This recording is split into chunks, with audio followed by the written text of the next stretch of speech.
Phoenix Rising Radio with Phoenix.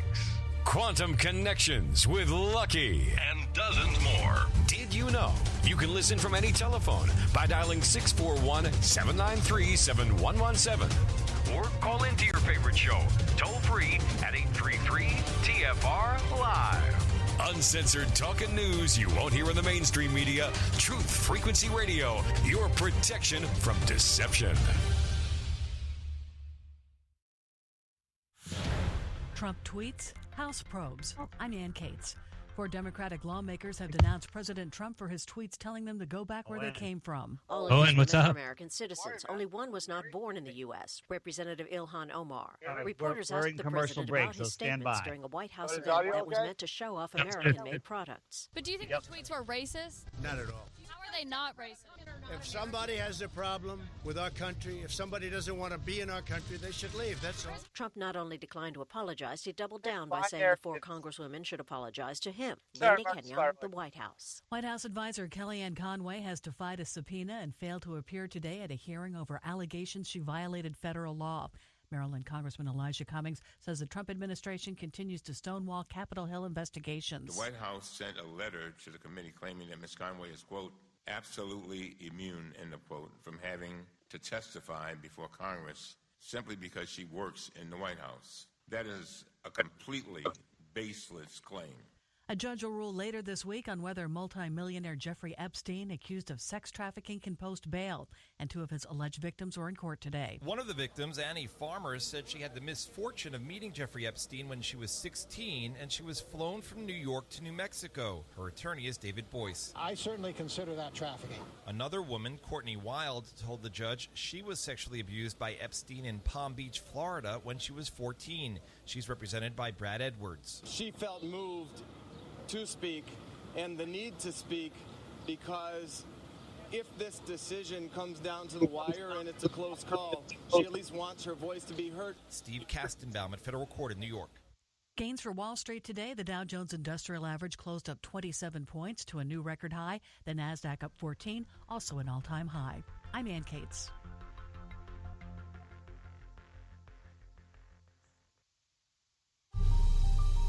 You must unite what has been set asunder.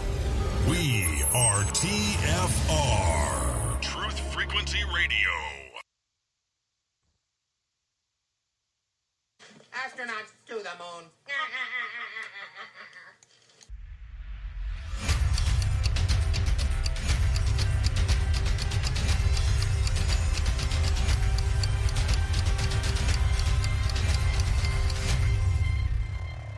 10, 9, ignition sequence start. 6, 5, 4, 3, 2. Not to get off track here, but I feel like we're in the Truman Show, and we're in a snow globe, and they just shook it up. Welcome to reality.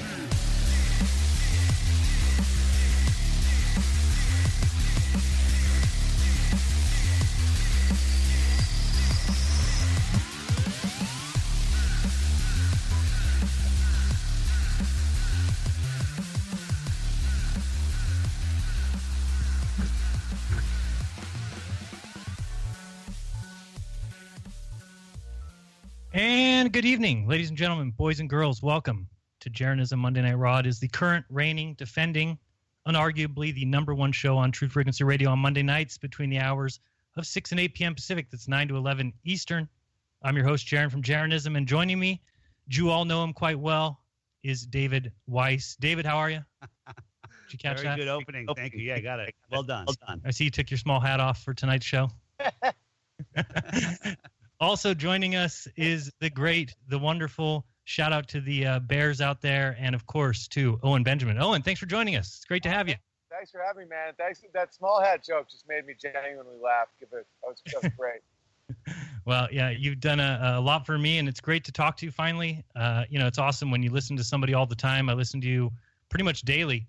Gotten quite a few laughs out of you, and learned a lot from you, so it's great to finally have you on the show. Thanks for joining us. Oh, it's a pleasure, man. It's a pleasure to be on a show where someone's willing to talk about how fascinating Antarctica is. Yes, it is. Try and go there, see what happens. How do you like the shirt? Oh, and I don't know if you can see the shirt. NASA going nowhere. Yeah. 1958. Yeah, there you go. That's amazing, man. Yeah, that's your documentary. Yeah, I got that coming out soon. So Saturday 20th. So yeah, it's exciting.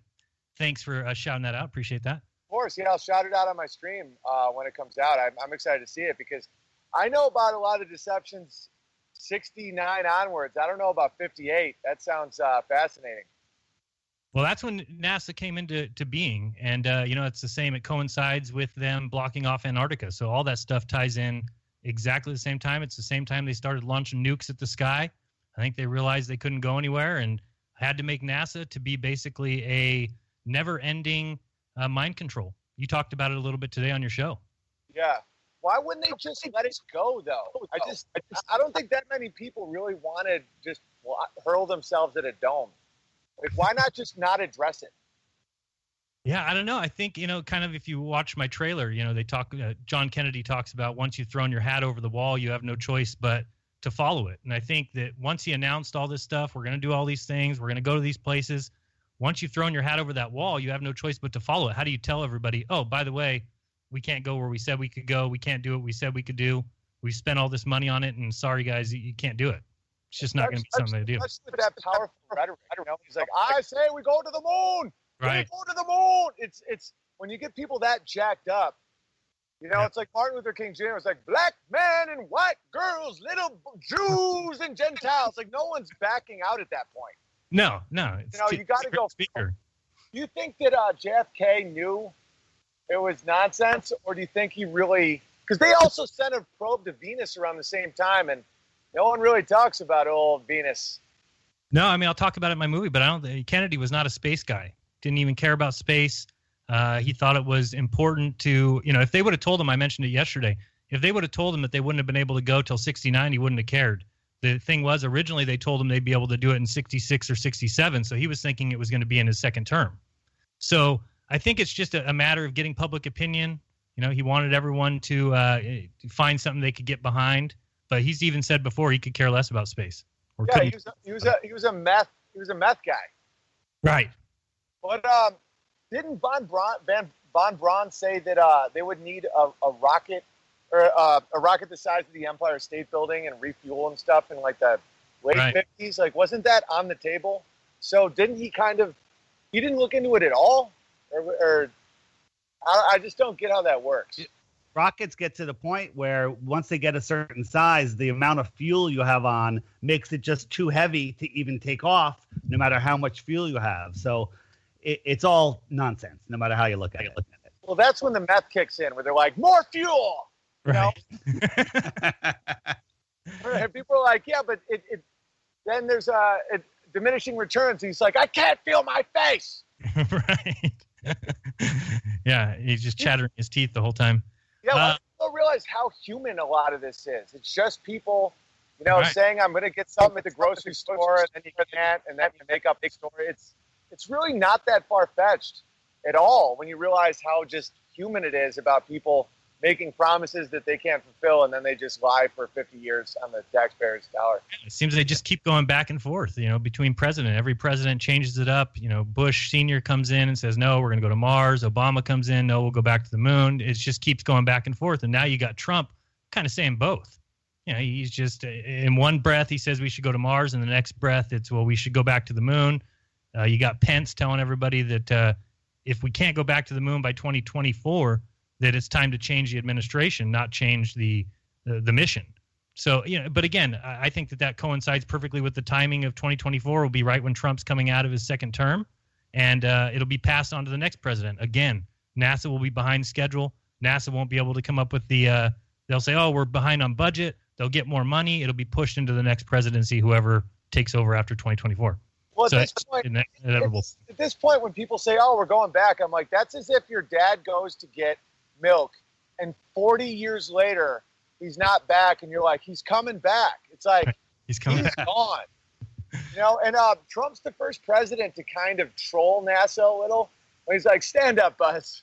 Like he's kind of winking at the American people, like, take a bow, Buzz. He knows Buzz is hammered, and just I think he's, because when Obama at that one reception was like, here we got Donald Trump. He's like, He's probably wondering about, did we fake the moon landing? And mockery used to disguise truth is always, as a comedian, I can see just right through that. And Trump was sitting there like, it doesn't add up. I really think that he's the first president we've ever had that is kind of openly saying this is nonsense. Right. Yeah. I mean, the only thing that I think he's done that's kind of piggybacked off the space idea is the Space Force, which, of course, is just a way to get more people to sign up to give their lives away in wars that we didn't start. Obviously, us being, the United States obviously started them. But sending your kids to die for those guys who obviously are up to no good.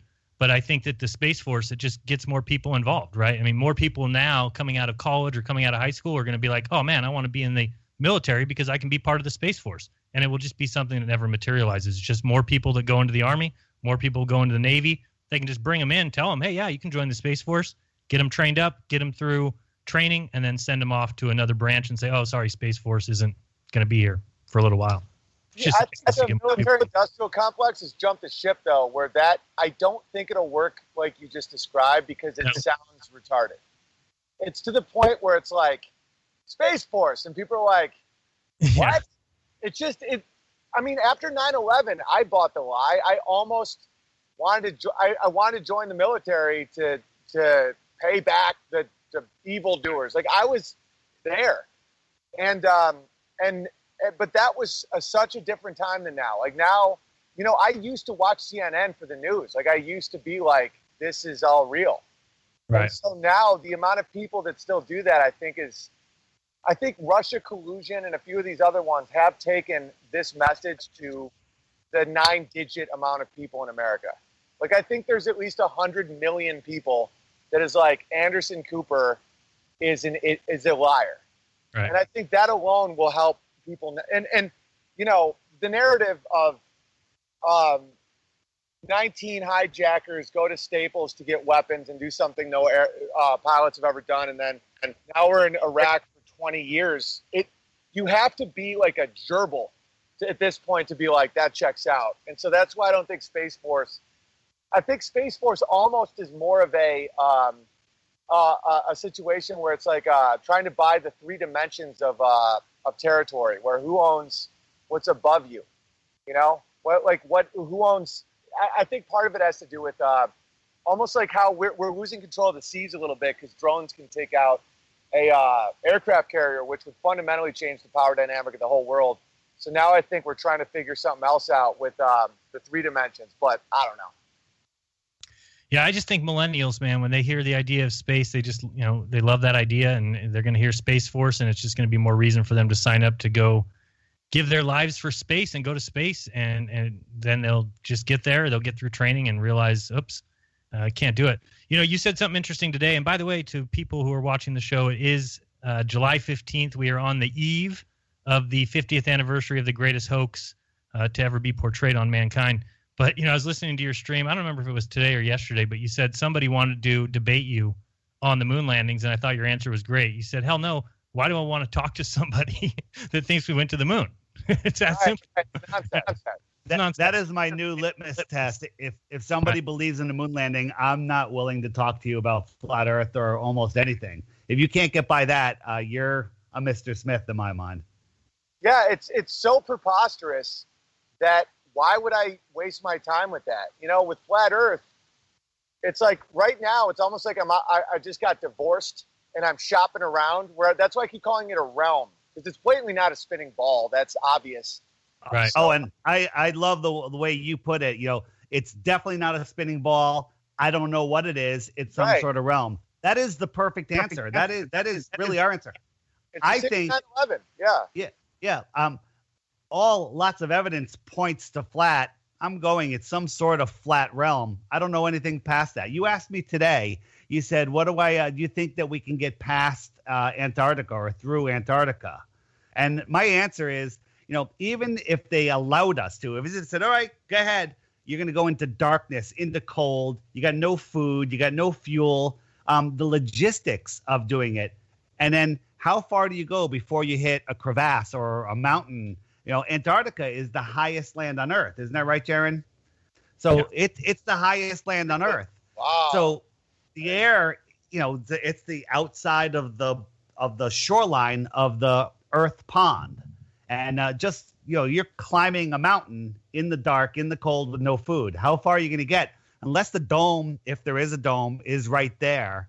It's not something that logistically is easy to do, and I think it's designed that way. I think it's part of the reason why they hide free energy and why they can't let us have those ideas, because if you had free energy, then all of a sudden we could just get in a plane and go south. Just go. But the problem is you can't do that right now because your plane needs to have enough fuel to get to wherever you're planning on landing. So they've blocked that too. You can't get in a boat. I don't know if you know this, Owen, but you can't go below 60 degrees south with any stored fuel. So even if you went down south in a boat, you basically have your gas tank full. You can't go anywhere. You can't even try and circumnavigate Antarctica unless you've got government permission. Time to cut the fluoride, boys, and start innovating.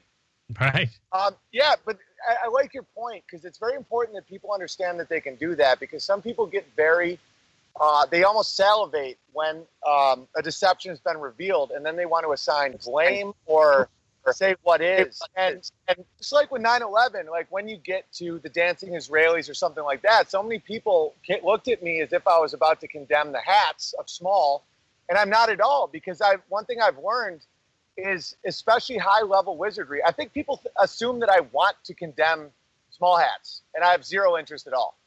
Because then there may be, black nobility and blah, blah, blah. It's a never-ending fractal thing. So there's so much, I don't want to use the word power, but of just saying, I don't know.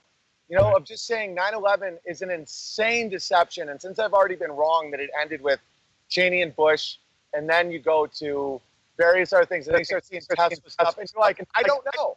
Like, it's not a spinning ball. Antarctica is either the edge of the earth or a realm that we can get past. I have no idea. That could be where things start going like this, or it could be, it's almost unlimited what it could be. All right, their deceptions I was going to say their deceptions are meant to keep us guessing. No one's ever going to figure out what happened at 9/11. You're just not going to figure it out. Ever. No, it's been made that way. And I think the same thing with Flat Earth is that they've hidden so much and blocked so much. There's no way someone's just going to stumble upon it and say, oh, okay, here's the answer. No, it's just so. And I totally agree with what you're saying about condemning small hats. It's more about condemning the actions of people. Exactly. Right. It's breaking the shield. It's breaking the shield of you can't condemn someone who is a small hat. All Dalmatians are dogs, not all dogs are Dalmatians. It's a logic fallacy that's set up on purpose to hide what I'm starting to believe to be very evil people pretending to be small hats. Like, for example, no one to me is more anti-small hat than a Ben Shapiro, because he's basically saying if you're against genocide, you're anti-Semitic. And I'm like, you are now tying the Jewish people to some of the worst things in the world, which isn't true at all. Right. And so it's a very backwards, upside down world. No, yeah, I totally agree. Go ahead, Dave. One of the things that I've really been enjoying on your streams is that you've just completely put away with the negativity. Negativity is just going to make you live in a negative world. And you've taken everything and really made it positive, focusing on the positive stuff. And if everybody did that, the world would be a positive place. And it's easily done. So I appreciate the example that you're setting for so many young men out there and women. And it's enjoyable to watch. We've been watching your awakening to the globe deception in real time. We all went through it a few years ago, and it's been so enjoyable watching you go through this with your comedic spin on everything, because it is funny. I've actually really enjoyed a lot of the Flat Earth people's encouragement over this time, because I think they got to relive some of their emotions through me, because I just do 3-hour streams and talk without any real point sometimes. And so when something hit me, like the curve in the White House and stuff like that, and just being like, oh, I do not want to be one of these people, Right. And that feeling of like, man, I don't want to be seen as this crazy, but I don't back down from reality. And so then I think it's been very enjoyable for people, and they've just been very it's the opposite of the other world of people, where they expect everyone to be a brand and to come into this world knowing everything and reciting everything. And there's one way to think, and to watch someone just grow and change and be stressed and figure out, rules of engagement with online personalities. A lot of us have went through this, and I think I've just been very open about my struggles that a lot of us have went through. Like, okay, the way someone's acting, I would fight in real life, but it could be a robot. It's like these things are crazy. And so how to keep your life, not to have the despair of everyone's lying and to focus on what is real, which is in our world, Right. Yeah, that's why I love that you say that the Earth could possibly be a realm, because it's the way a lot of us feel. And we just feel that it's a created place. It's created by a creator. We're here for a reason. We're here with a purpose, and that's all been stolen. And so once you gain that much knowledge back, then you have an open plate where we can do exactly what you're doing, which is explore, think about things. I mean, I remember the streams where you were talking about, well, how did the plane, what if a balloon gets up out of the atmosphere? At what point does the Earth go running away from it? Right. It's the things that we've all struggled with, where when you first come to it and you're thinking, well, it can't possibly be anything other than a ball. And then slowly, when you start trying to prove to yourself that it is, that's how you become at least a globe Earth skeptic, to where you're like, wait a second, a lot of this just seems like lies and things we've accepted since schooling. And we know that they're lying to us. It's like when you get your arm out of a cast, and at first it's like all emaciated and weak, and then the first tingles start coming back, and you're just like, I can get strong again, And it's very exciting when you realize that you can have the wide eyes of a child again and look at the world the way it is, and that Stephen Hawking robot voice emptiness of the world from that demonic, monstrous mind that I believe he was dead for 30 years, Yeah, and so anyway, that world of like infinite emptiness, and you're just a result of atoms and genitals banging together pointlessly, is so dark that when you realize that you are created out of love and that you're in this world for a reason, it's way better. And so when people are scared of it, it's almost like that never-ending story, mirror, where unless you're willing to face yourself, you can't get through it. So many flat earthers, including myself. I was evolution. There is no God. Slightly spiritual, whatever you want to call that. Right. And I was doing my Deep Inside the Rabbit Hole podcast. Then I found out about flat Earth. Did what everyone else did. It laughed. People wouldn't minute video. Finally, I was forced to look. And then I realized, wow, it's not a spinning ball. Then all of a sudden it came to me, it's created. It's intelligently designed. Yes. And my life has changed since then. I mean, everything has changed. For the better.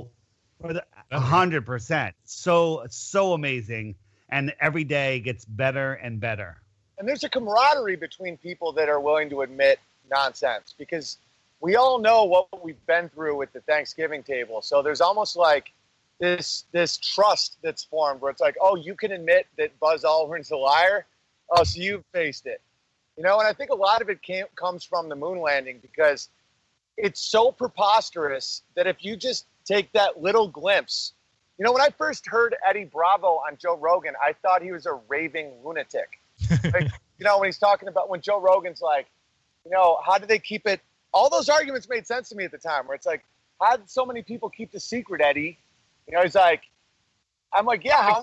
And then you realize that Manhattan Project was the same thing, and they brag about how many people kept the secret. And you're like, well, they can compartmentalize that, or they can compartmentalize anything.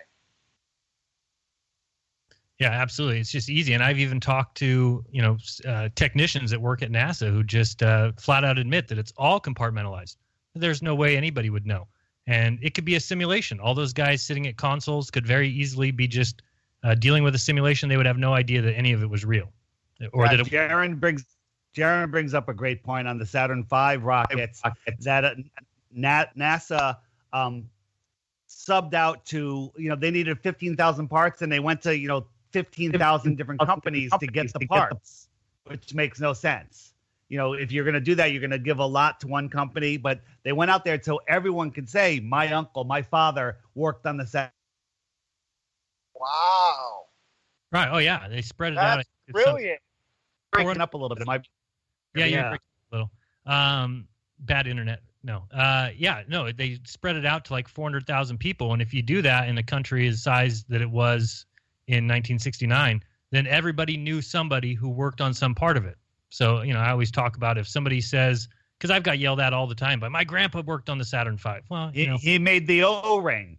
He made the hinge. Right. He made the hatch. He made the chair. Our response to that is I'm like, your grandpa had a lot of dirty secrets. What I do as a comedian, because I learned this on stage, and it's so ironic that people say, like, I have thin skin. It's like, my skin's so thick when it comes to words and rhetoric that it's pretty mind-blowing because of what I've performed at biker bars to the O2 Arena in London, and I've had people say everything under the sun.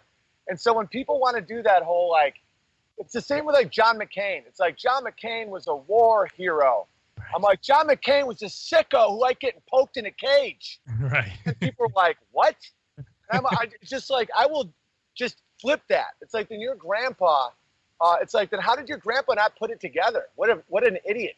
Right. And then that it's laughable. I'm not actually attacking someone's grandfather because I've never met them, but it's just like, it's kind of the same when someone's like, I am a victim, so you're not allowed to have, to not give your kids vaccines or something. It's like, it's just like, dude, that's not going to work on me to the point where I will invert it and use it as a weapon. It's like, your grandfather probably raped a bunch of chicks. It's like, what? It's like, yeah, that's why he was so secretive about the moon mission.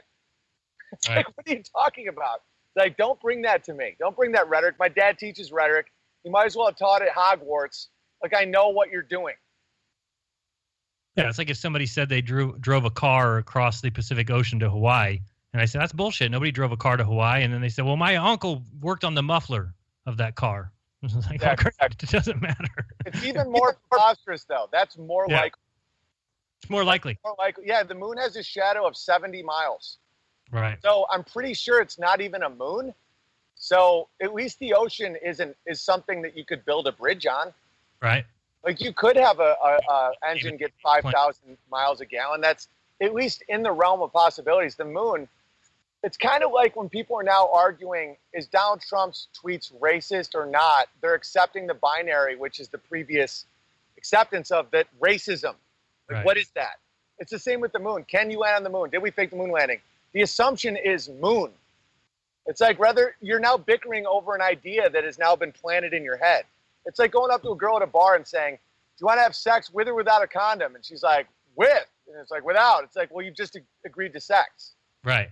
It's like, dude, it's a sales tactic. So, yeah, Owen, we're coming up on a pretty large moon, full moon in the next couple of days, or I think it's actually might even be tomorrow.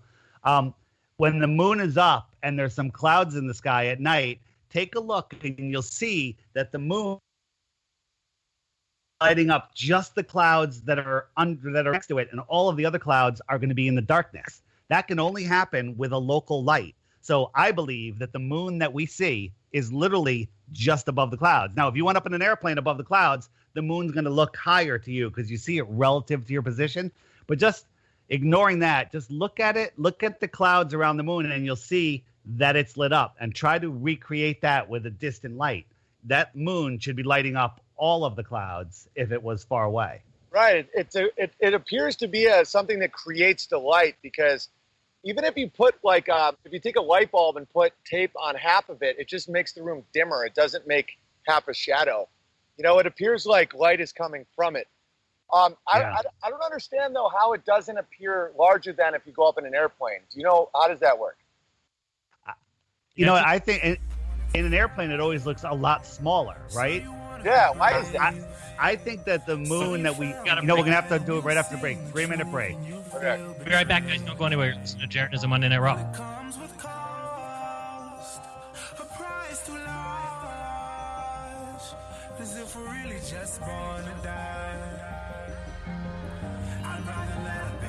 Stay in school, they said. Use your tools, they said. But being on TV looks pretty.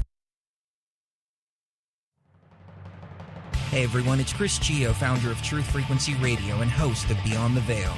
The mainstream media and establishment are running scared right now, and they've prominently featured TruthFrequencyRadio.com as number 89 on the federal government's hit list, also known as the fake news list.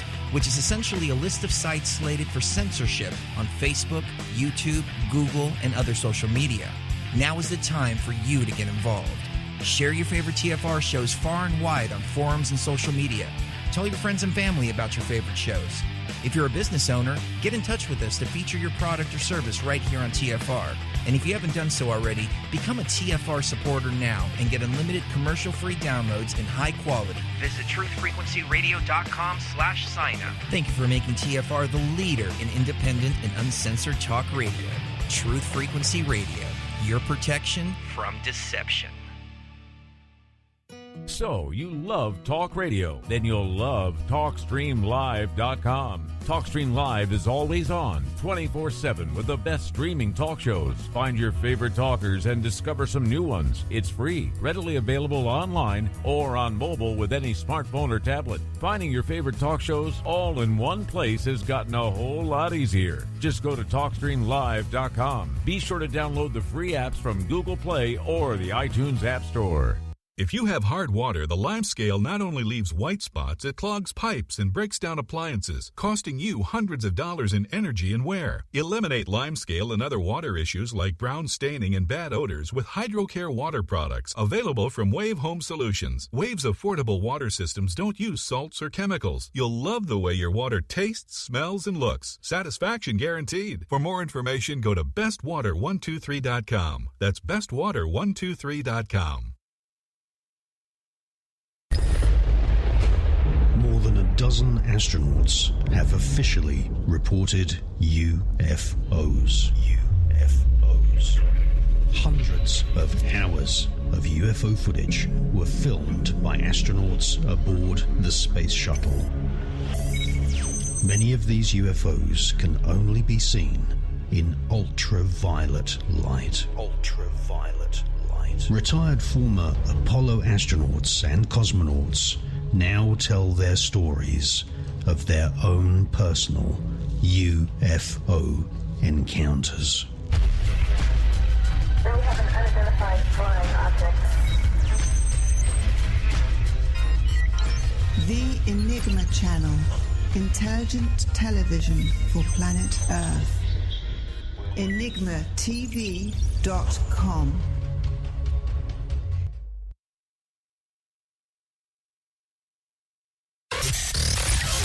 Real people, real radio. Initiating the truth frequency. This is Truth Frequency Radio.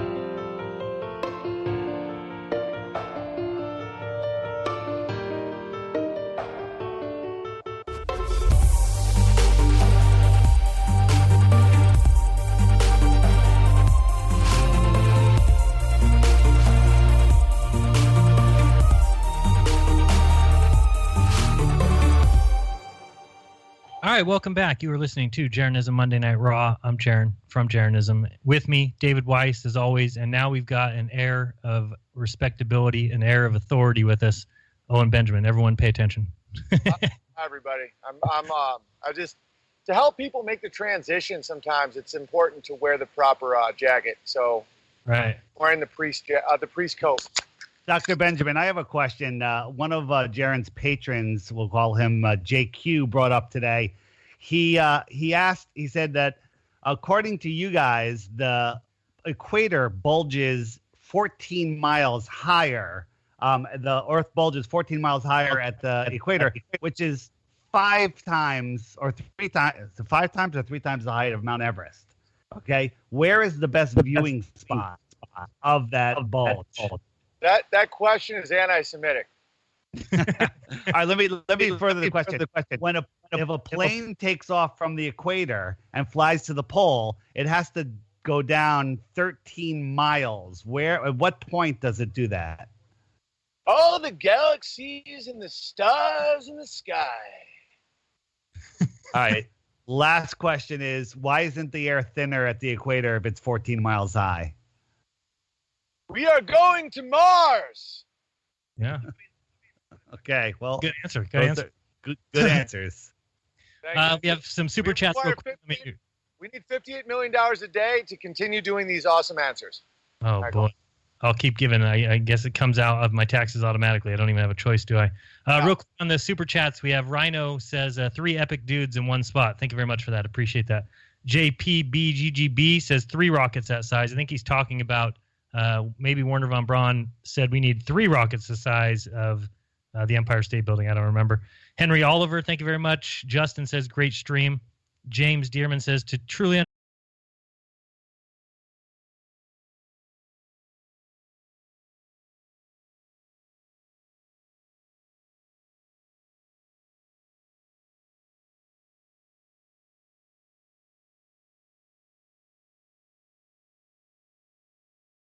broke up when you were talking about the flat Earth sun and I don't want to lose that track we're on. I just want to know what Dave was saying. So my answer, this is my belief, and then Jeran, you can give your opinion, is the moon, for lack of a better word, the real moon is projecting its image into our atmosphere. And as you go up, it's moving farther away. So it's in thinner air and it's just smaller. That's how I see it. I really have no idea. Like Wizard of Oz type thing where it's when the more atmosphere that you see it through, the more it's magnified. So when you go up and the air is thinner up there, there's less magnification. That's why the biggest moon I've ever seen was in Hawaii, probably because it was, ocean level. Right, or they say that the moon looks biggest at the horizon, which would be, of course, when you're looking through the most atmosphere. I don't know, but what is the ball answer for why it would get smaller when you go up higher if you're getting closer to it? I don't even know what the all the sands of grains of sand in all the beaches of the world. Yes, Carl Sagan for us. Thank you. We're just a speck of dust, and we're inconsequential, and all that fantastic stuff. So no, I don't know about that. But one of the things, Owen, that you've talked a lot about, we'll talk about it real quick, that I have to thank you for is, and David as well, but really planting your garden. That's something I've done for the first time this year. I can say it's because of you. I can say it's because of Dave. Bringing it back to home. You know, a year ago, my wife and I were afraid of having a child. And at this point now, we're considering it. And I, again, thank you about it because... I love it. Yeah, well, and you give us that kind of oomph to go ahead and not be so afraid of, oh, man, this is such a shitty-ass world. Do I really want to bring a baby into this world? Well, no. If we create the home that we want the baby to have here, then it doesn't matter if the world's shitty. I'm not shitty. So, it's just... Exactly. It's my... Right. Because especially when you start unpeeling a lot of these lies, you start thinking like, oh, this world's full of lies. If you focus on your area, it's not at all like that. You know, the seeds grow the way that you treat them. You know, your wife, your relationship is as good as you put into it. You know, your kids are having, like my wife, I've had a couple bouts with it, you know, where I'm like, I'm looking up at a chemtrail or something. I'm like, what is this world? And my wife's like, our kids have a better life than we had. And I'm like, true. You know, like our kids are playing with rabbits and ducks and healthy and running barefoot. I'm like, my childhood was avoiding pedophiles and hiding under my desk.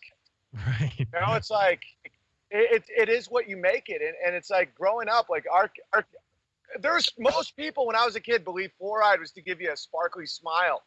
You know, we have a well.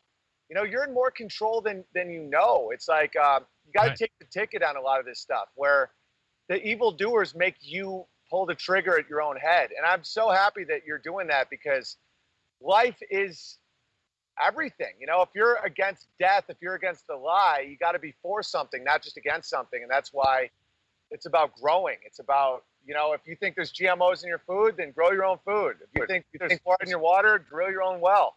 Oh, and do you ever wonder how many children you've inspired to be born? All of the people, all the super chats you get, people are saying they're having a kid because of you. I think to keep track of this, everybody that has a kid because of Owen should name their kid Owen. More kids than all the grains of sand and all the beaches of the world. Yeah, no, I get it all the time, and that's one of the things that let me know that what I was doing wasn't what the trolls were telling me, that I wasn't a racist, bigot, homophobe, transphobe, anti-Semitic, conspiracy theorist, lunatic monster, because it's like you're known by your fruits, and it's like, if what I'm saying, even when I'm like in my backyard just ranting with a mustache, if it's helping people have a family, it must be good. Right. And so, because there's a lot of times when the fog comes in, you guys know, where it's like you're talking about stuff and they come at you, try to make you feel and think you're stupid or crazy or something. And one thing that's got me through is obviously my family, my faith, my food, a lot of F's. But it's when people say, you know, I actually, you know, we're having a baby, and now it's in the thousands. And it's like, people can just complain all they want about their problems. It's like, oh, if Trump isn't going to build a wall, then I'll build a fence. If you know, if they're going to keep pushing abortion, we're going to have more kids. It's like, you have to be part of something. You can't just be against something. And I think that this whole world of like, that's why I love your app. I'll plug your app. You got that. It's like, make something, show people another idea of what it could be. And then, because one thing that is bad about the truth community sometimes is it removes everybody's institutions and everybody's ways of thinking, and it doesn't help you grow anything. And then people are like left in limbo. And I think it's important to be like, love. There's love in this world. There's food. There's babies. Like there's everything to live for. Right. And I think you have the best answer on how to deal with those people that come into your stream and say anything like that, call you racist or whatever. Ban them for life. Ban for life. You don't need to deal with that shit. There's so many people who love you, who write great comments, who are bears all the way through, and you just support them, call them out, and everybody else ban them. I totally agree. So focus on what you like. As you say, we quote you all the time. Besides focusing on what you like, support what you like, or what you like goes away. Exactly. Right. Yeah, it's basically, and at this point, it's getting a lot easier. It's like, don't support what hates you. You know, at this point, it's not even, you know, like Netflix and some of this stuff. You turn on these shows like 13 Reasons Why, and it's trying to get your kid to kill themselves. It's not even like support what you like. It's like, definitely don't support what wants you dead and diseased. You know, and when you do that, every action in your day gives you life. You know, it's like, just hit the like button. It doesn't have to be big. If you like a video, I had to train myself to hit the like button, because in my mind, I'm like, oh, other people hit the like button. You know, I started being like, I like it. I'll hit the like button. I'll have something to add. I'll add a comment. I don't have anything nice to say. I'll just move on. And the more you do that, the more you feel, you know, in war, the infantry has so much more PTSD than the special forces, simply because they're waiting for things to happen to them versus going. You know, I know special forces guys that have been involved in some of the worst horrors imaginable, but because they were engaged in a mission, they don't have the PTSD of the people sitting in a bunker waiting for something to happen to them. And so many people are just waiting for 5G or waiting for whatever's going to come, and they're not doing anything. So they develop a form of victim mentality and PTSD. And so that's why I highly recommend you take action, even if it's the like button. Obviously nothing violent, obviously nothing negative, because that's what the yeast wants.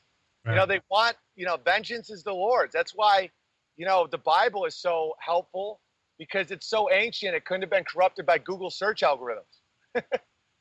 No, and I love what you say, too, because it's just something I've practiced ever since I started my channel, which is I don't ever go on anybody else's stream and talk shit. I don't go into chat. Never do that. You don't do it either. And I just don't understand why the whole world can't be like that, where we support what we like. If I like your stream, I go watch it. I enjoy it, have a few laughs, watch something else I enjoy. If people like me, watch my show, have a few laughs, enjoy it, go about your merry way. Where do these losers come from?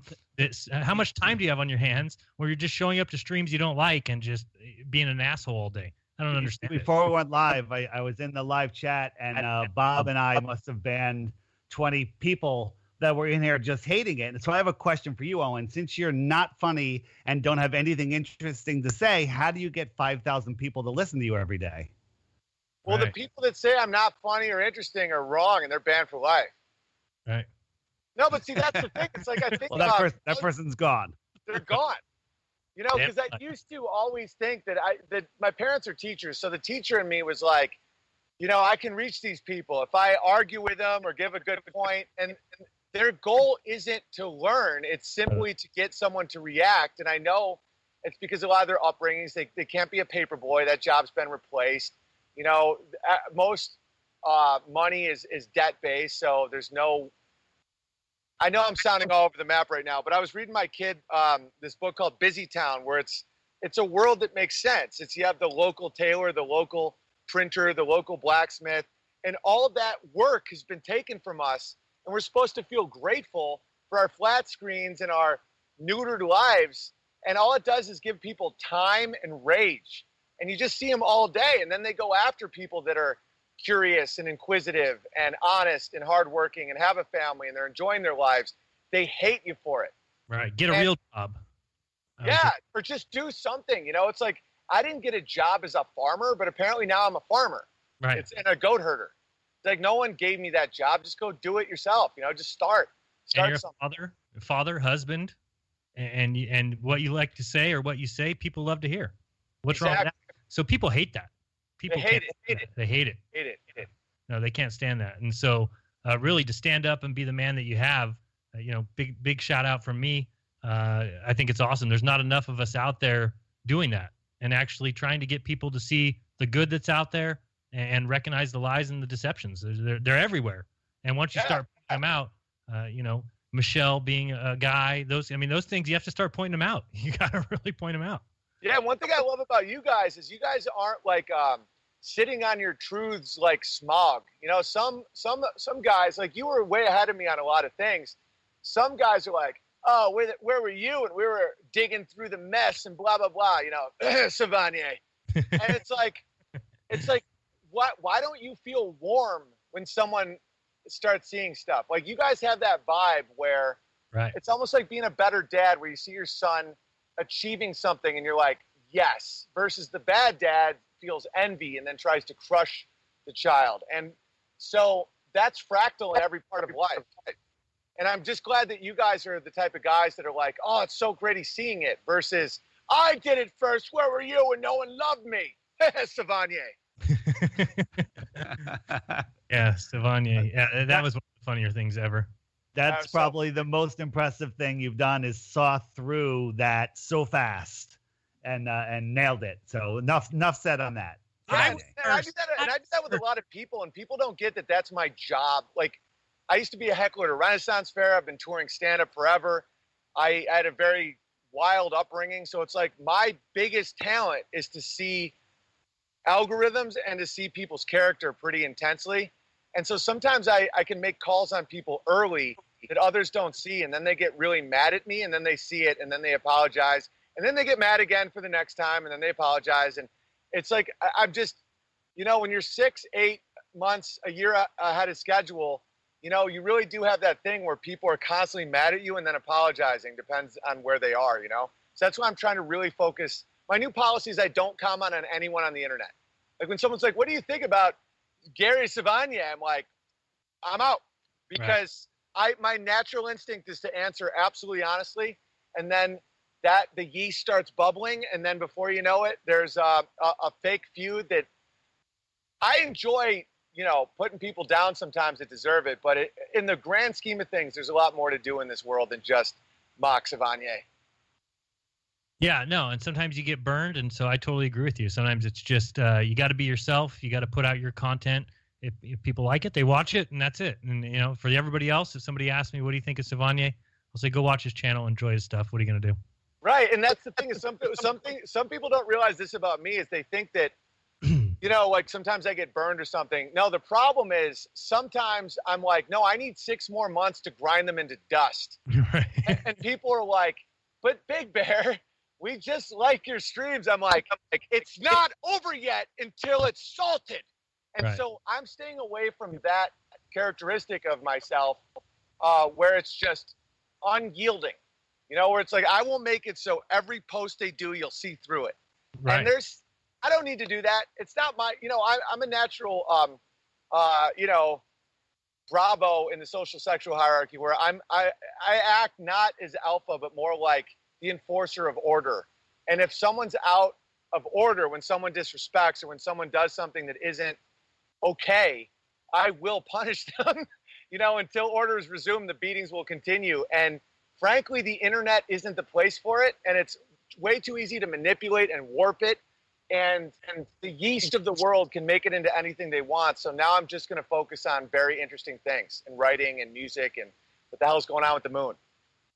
Right. Yeah, absolutely. And the fake moon landing. No, but I totally see your point. And yeah, if Nick Fuentes wants to come out and say you're not funny, he's gonna hear it from you. Oh, I'll break down his entire family dynamic. Right, I've heard that over the last couple of days. It's been great. great. He was saying that my dad was part Jewish because what he would do is he'd be one guy on Twitter and another guy. He'd try and get his alt idiots that actually LARP like, we got to put Jews in the oven. It's like, what? So they tried to get me because my dad's part, his heritage is part Jewish. And so I was like, game on. Your dad looks like, Eugene Levy. And I just showed the pictures and I'm like, you started it. I'm just better at it. Right. So now I don't care. It's like, it's annoying. It's like, and then I'm just banning and dealing with people. And I'm like, it's fine. Just don't lie anymore or there will be a beating. There will be repercussions for your actions. Absolutely. Yeah, he's living with his mommy. Right. He's always talking about her milkers. He's on vacation with her right now, right? Yeah, they're probably at Sandals holding hands. Right? It's funny. It's not even like I'm being mean. It's like, no, it's funny. Yeah, people will be like, oh yeah, it's funny because it's a true exaggeration and now I see him differently. Right. It's hilarious. Yeah, anybody who doesn't see the hilarity in it needs to be banned or needs to go watch something else. Because if you don't find that funny, then you don't have a good sense of humor. Let the dead bury the dead, my friend. Right. Absolutely. Got a couple more super chats. So somebody said I'm late. If I tell you of earthly things and you believe not, how can I tell you of heavenly things? Great little Bible quote there. Right. Says the best Owen stream was when he was ranting about Thor and Rogan. Yeah, we could talk a little bit about Toe Rogan. I love how you say that. Make sure you hit the toe up button. Oh, Rogan's up, yeah. Rogan's up. Classic. And the unit of measure, the Rogan. Measurement. Yeah, I love that. That's good. Like Ben Shapiro is exactly 3.5 metric Rogans because Joe Rogan is mind-blowingly short in real life. And I meant to ask you that. I'm 6'2". What is the conversion rate to Rogan's? I don't know what it is. 419 Rogans. Okay. That's a beautiful thing about a Rogan. You can just keep throwing numbers at it. It works in every case. By the way, what I just did was more mathematically accurate than anything these guys have been doing. That is a fact. That is a fact. Yeah. 13.7 billion years ago, something exploded from nothing. And of course, the thermodynamic law of, what is it, where everything goes from order to chaos. It's the entropy. Law. Yeah, entropy, except for everything they're saying. It's a built-in paradox. So if you believe it, you deserve to join Space Force and just have your wiener blown off.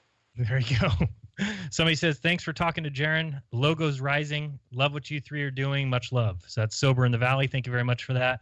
Appreciate you guys have a great community. You guys are saying some cool stuff.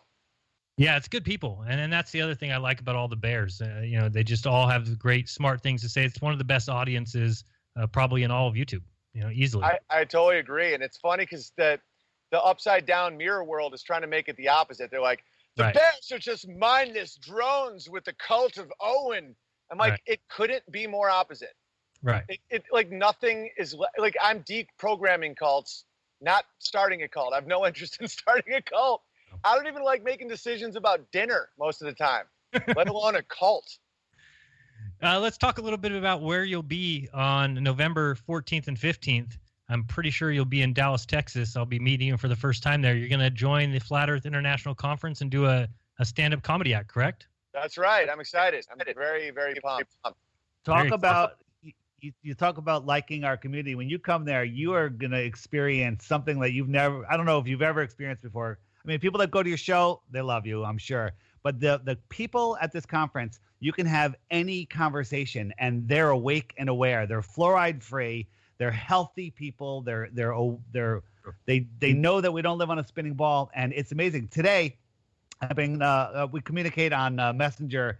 This guy Ben, I think he's in Switzerland. Don't yell at me, Ben, if I'm wrong. But he's up there, and he's been saying he's so alone. His family, they're all ballers, and and life is just horrible. But somebody made a Flat Earth Friend Finder app that shows you where other flat earthers are near you.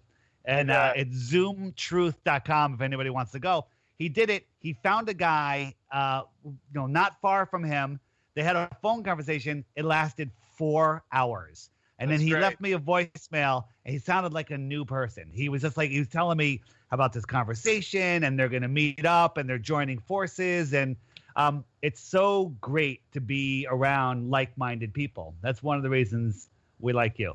Yeah, and the thing is you don't even have to. One of my pet peeves is people saying, I don't agree with everything Owen Benjamin says. But in reality, no one agrees with everything. The difference is, are you awake to, are you intentionally blinding yourself or not? And a huge amount of people have accepted their veils. And that's the difference, is have you accepted it or not? Have you looked at something and said, Caitlyn Jenner is a beautiful, sexy woman? If you've done that, and if you've reprimanded people for saying, that's a weird looking lady there, it's like, she is beautiful. Like you are, I don't want to, I'm censoring my language out of respect to you guys, but I don't believe any words we said, but it's out of respect. Hey guys, how's the go? It's good? Awesome. Love it. Thank you. One of our neighbors is in 4-H club, so she's doing our goats and like taking pictures and stuff because she's, well, doesn't matter. Is the house N-word versus the field N-word, where the house, is like, I'll say what I need to say to get those lollipops and them fancy pants. And then I'm a field N-word where I'm like just singing gospel and crushing, picking cotton, high-fiving, talking about the earth being flat. That's the difference, is have you accepted alive? You internalized your oppressors to get that lemonade, and those are the people I don't like. It's not people that are like, genuinely wondering, is the earth the spinning ball or not? And you can debate. It's the people that go, I can't hear this. Right. Those are the people that have to go. Not like go, but just in my life. Yeah, no, go. Yeah, go. I just don't have time for him. Ban him. Get rid of him. That's the way I look at it, because I just can't stand it. And you know what? If we have different opinions, and I totally agree with you. You said it the other day. You said that if you believe the same thing as somebody or everything that they believe, well, then you got a problem. You're just a follower. Everybody should have something different. We all believe something different. Yeah, I used to do that bit years ago. That's the thing, is most of these opinions I have not changed like for decades. It's just the pieces have changed, like my specific opinions. But I said, if you believe everything someone else says, you're in a cult. Right. And that I've always said that. It's like that because people do that to distance themselves socially from someone, but they're scared. What I keep seeing is someone is attacked for like free speech or guns or something like that, and they get scared for their own guns or their own speech, but they don't want to align socially with someone. So they go, I may not agree with Owen Benjamin on most things, but he's right about that. And I'm like, just agree. Of course you disagree. We have different favorite foods. Right. Like they're doing that just to virtue signal. And there's just as much virtue signaling in right wing and left wing. It's two wings of the same bird. I'm now realizing that a lot of these binaries are hilarious jokes by Satan, where it's like red and blue make royal purple. It's kind of hysterical. But it's just set up so it's the endless fight, so no one actually talks about what's true, Yeah, I don't want people to believe what I believe. I don't want people to believe the things I say. I want them to listen, and if they want, go out and do their own research. All right, yeah. Coming up, guys, we'll be right back. You're listening to Jeranism Monday Night Raw with Owen and David.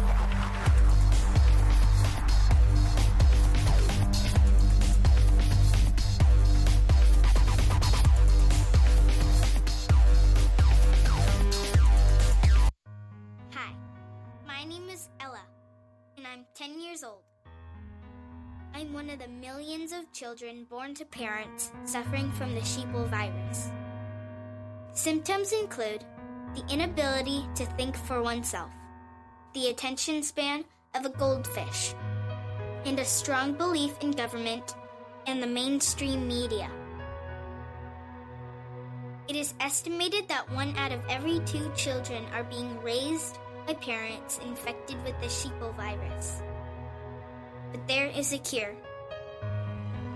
For as little as 19 cents per day, You can become a TFR supporter and help children like me get their daily dose of truth.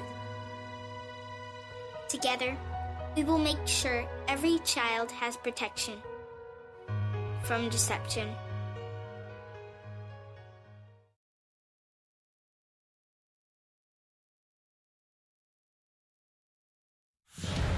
Trump tweets, Epstein hearing. I'm Ann Cates. President Trump says his tweets telling 4 Democratic lawmakers to go back where they came from were not racist. Massachusetts Congresswoman Ayanna Pressley says the Trump White House is trying to sow division among Americans. I encourage the American people and all of us in this room and beyond to not take the bait. This is a disruptive distraction from the issues of care, concern, and consequence to the American people, that we were sent here with a decisive mandate from our constituents to work on. A judge will issue a decision later this week on whether to grant bail to multimillionaire Jeffrey Epstein while he awaits trial on sex trafficking charges with 2 of his alleged victims in court today. Courtney Wild said in court that she was 14 years old when she was sexually abused by Jeffrey Epstein in Palm Beach, Florida. Attorney Brad Edwards explained why his client spoke at the bail hearing. She at least wants her voice to be heard and for the judge to hear from her that there is a real danger presented. Attorney David Boyce represents Annie Farmer, who told the judge she was 16 when she had the misfortune of meeting Epstein and was flown to New Mexico. This was as commercial a sex trafficking operation as you can imagine. Steve Kastenbaum at federal court in Manhattan. First responders and 9/11 survivors are urging the Senate to reauthorize their compensation fund. Senate Minority Leader Chuck Schumer says the measure needs to be clean. No games. Do not attach this bill to something else where it might get messed up, as it has gotten messed up in the past. Do not say that we're going to use this bill to help pass a debt ceiling or a budget or something else. That always leads to things getting messed up. On Wall Street, the Dow Jones Industrial Average and the NASDAQ both closed at new all-time highs today. I'm Ann Cates.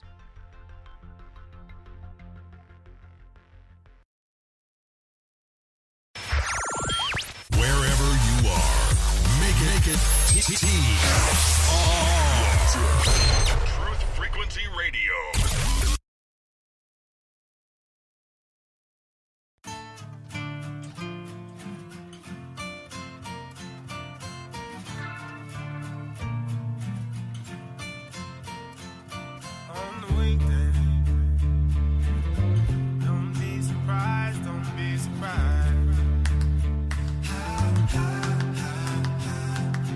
Walk like us. They even talk like us. Walk like us. But they are not like us. On the weekday, you can see the signs, you can see the signs. They wear the disguise. Look into the mind's eye. There's nowhere to hide. No stick-covered lines. Whispers from afar. All right, welcome back. You are listening to Jeranism Monday Night Raw. We got David Weiss. We've got Owen Benjamin. Are you guys frozen or? I'm good. I'm good. There we go. Sorry. That was on my screen. A couple more super chats. Dave Lamone said, a year ago, I thought my 23-year-old son was lost. He now has seen the lies, found God and a career path, and best of all, he loves his dad and he loves Owen Benjamin. Thank you. So, Awesome. Owen, Wow. more love for you. Somebody else says, what's your view on mud fossils? I don't know. Dave, you have an opinion on that yet? Yeah, so our history isn't what we're told. There was some sort of mud flood. I don't know if it was worldwide. It was definitely in areas, and we have a lot to learn on that. And there's a lot of people doing good work on it. That's about all I have to say. Yeah, our history is certainly not what we've been told, that's for sure. My favorite admitted Californian, small hat app maker, and favorite Nephilim all in stream together. What an awesome day. Love you guys. I'm going to Dallas. Hope to get to meet you guys. Owen, are you going both days? Are you going to be there for the conference, or are you just going to do your bit and hightail? I'll hang out. Cool. Yeah, Awesome. come see some of the presentations. Bob, Jeran's co-host on Globebusters, he wants to talk to you about radio signals, about shortwave radios, which you were having an issue with. He's an expert in that field and can explain it way better than I can. I got a question. Why would they shoot nukes at the dome? If there's water or something up there, isn't that very, very dicey of a move? Yeah, I think it's hella dicey, but I think that they did it and realized that they couldn't do any damage to it. I think they were just sending, if they were doing anything, it was just bombs, because there are no nuclear bombs in I agree, obviously, yeah. But I mean, that was the narrative that they were saying, that there's, I mean, there's weapons. It's just ridiculous to think about. If there was nukes, that they'd be launching them in the sky and just subjecting. It's just ridiculous. That makes no sense. Makes no sense at all. Yeah. I had a nuclear physicist who wants to remain nameless, but pretty much admit to me that it's absolutely impossible to do a nuclear bomb. Right, yeah, the timing and everything I've heard about it is just impossible. We have Hector Bear says, somehow I only trust the guy in the white coat. So I need to get one. God damn it. No, it literally works. Like, right. If you're wearing a white lab coat, you can just be like, well, according to the test results, you have to just, punch yourself in the wiener. It's just, and people are like, okay. Right. Yeah, one of the funnier streams I ever saw you do is where you wore the white coat and just simply read from the Wikipedia of gravity and the Big Bang. It was classic, man. That's all you need to do is just hear somebody in a white coat reading it, and all of a sudden you realize how ridiculous it is. It's so bad. Stupid. It's so bad. I was talking today about the moon landing, where it's more believable that I'm a penguin. Yeah, I'd probably believe that first. Tall penguin. Just the vacuum situation is insane. Right. you have this thing that's paper mache. You guys all get it. We don't have to go through it, but it's just unbelievable. I showed a video yesterday on my stream, which just is somebody with a turkey baster creating gravity with just squeezing the top of it and then pulling water up. And to think that there's a much greater vacuum out there that doesn't suck off all the atmosphere, let alone the water. It would suck the water off the earth as well. But no, they say it's spinning. It's insane.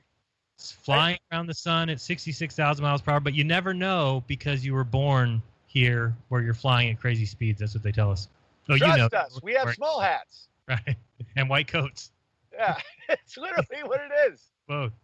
Yeah, no. And, we've talked about, how NASA got started, obviously, with Operation Paperclip. You know all about that, right? Yeah. That's pretty mind-blowing stuff. And von Braun wasn't just like a Nazi infantry guy, because I have compassion for those guys. If you're just in a country and they go to war, he was an SS major. Yep. Like, he was in charge of a factory where a Jew got, or a gypsy, one of the undesirables, whatever they were doing. It wasn't, sorry, Weiss, but it wasn't just your people. But he was monstrous. He was a monstrous guy. He would okay the killing of a civilian every week that didn't work hard enough. And it was 5 a day. Yeah, SS is way different than German infantry. Those are people just like people that served in Iraq for a nefarious purpose, Somebody said, bad dude. Somebody said, nice shirt, Jeran, and can they buy one? And unfortunately, NASA has claimed copyright on my shirt, so it's been taken down from Teespring. So sorry, I'll have to remake it with a new logo, I guess, or I'll just write NASA across the top. So it's coming soon, but NASA wasn't too happy about my shirt, showing everybody that they've gone nowhere since 1958. So unfortunately, if you're one of the, 20 people that bought it, you've got a collector's edition right now. Yeah. It's going to be worth a lot of money. David, what else did you want to talk about? Anything else that I'm missing? Before we can get into the moon, we can take calls, whatever you want. Anything. I'm listening. I keep freezing, but you can still hear me, I think. We were having a wild chat this afternoon about 9/11 and stuff. I don't know if you want to get into that, but there's so much to talk about. I'm speechless. Right. The building 6 that had that the entire inside was hollowed out. I wouldn't mind a little intel on that one. That sounds fascinating. Yeah, that one, we don't know the answer. The spire fell and then created a fire on its way down and cleared out the middle. Right. the photos of the inside of that building go down to the basement. There's very little debris in there, and the outer walls of the building are up. That is crazy. I mean, all of 9/11 was crazy. So, what did it? I sent you on the website Stop Look Think on the 9/11 page. The top two videos are about directed energy and the comparison of the California fires and what happened on 9/11. And if you watch those two videos, you'll have a lot of thinking to do. Yeah, and I think that's what makes it fun is we're not trying to assign blame. We're just trying to figure out what's going on. And I don't think anyone has the right to judge us for that, because people can spiral because they're assuming we're trying to be like, those guys did it, round them up. And that's not our interest at all. It's just like, what exists? Is there something that can erase matter? Like, that's fascinating. 9/11 and the California fires are just like the globe Earth. We know what didn't happen there. We're not sure what happened, but we know that those fires weren't forest fires rushing across California. We know that 2 airplanes didn't knock down 7 buildings in New York. But the important thing to remember is that we've been deceived. That's what people need to know. That's the most important thing. It's not about who did it, how exactly they went about it. All those things could be debated forever. And that's what I think the biggest problem with the 9/11 movement was from the very beginning, is it became a battle between 9/11 truthers of saying, well, you think it was energy weapons and you think there was no planes and you think that there were planes. And then all of a sudden it was a fight between each other, and they didn't just release the information to everyone that, hey, we've been lied to. Exactly. I don't even think it's human at this point. It's so unbelievable that the main thing is you're lied to. That way, whatever they're trying to use that for you to willingly choose a sin is what you avoid. You were deceived, so don't kill 1 million people in Iraq. That's basically the moral of the story. You with your positive message, I've been saying the kind of the same thing for a long time is don't put negative energy out there. Bush, as I said, didn't kill anyone. He convinced order followers to kill people. It's wizardry.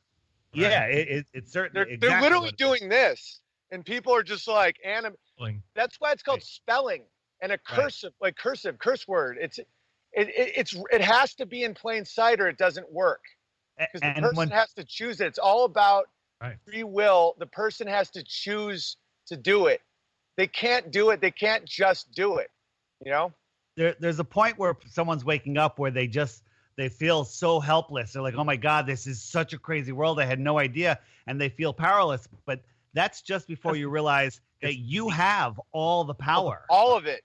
Yeah, all of it. It just by saying no to them takes away their power. They can only do to you what you allow them to do to you. And when they put it out there, if you don't say no, you're saying yes. All you have to do is say no, do not consent, and take your power back. It's way easier than they make you think. It's like a drug dealer at a concert.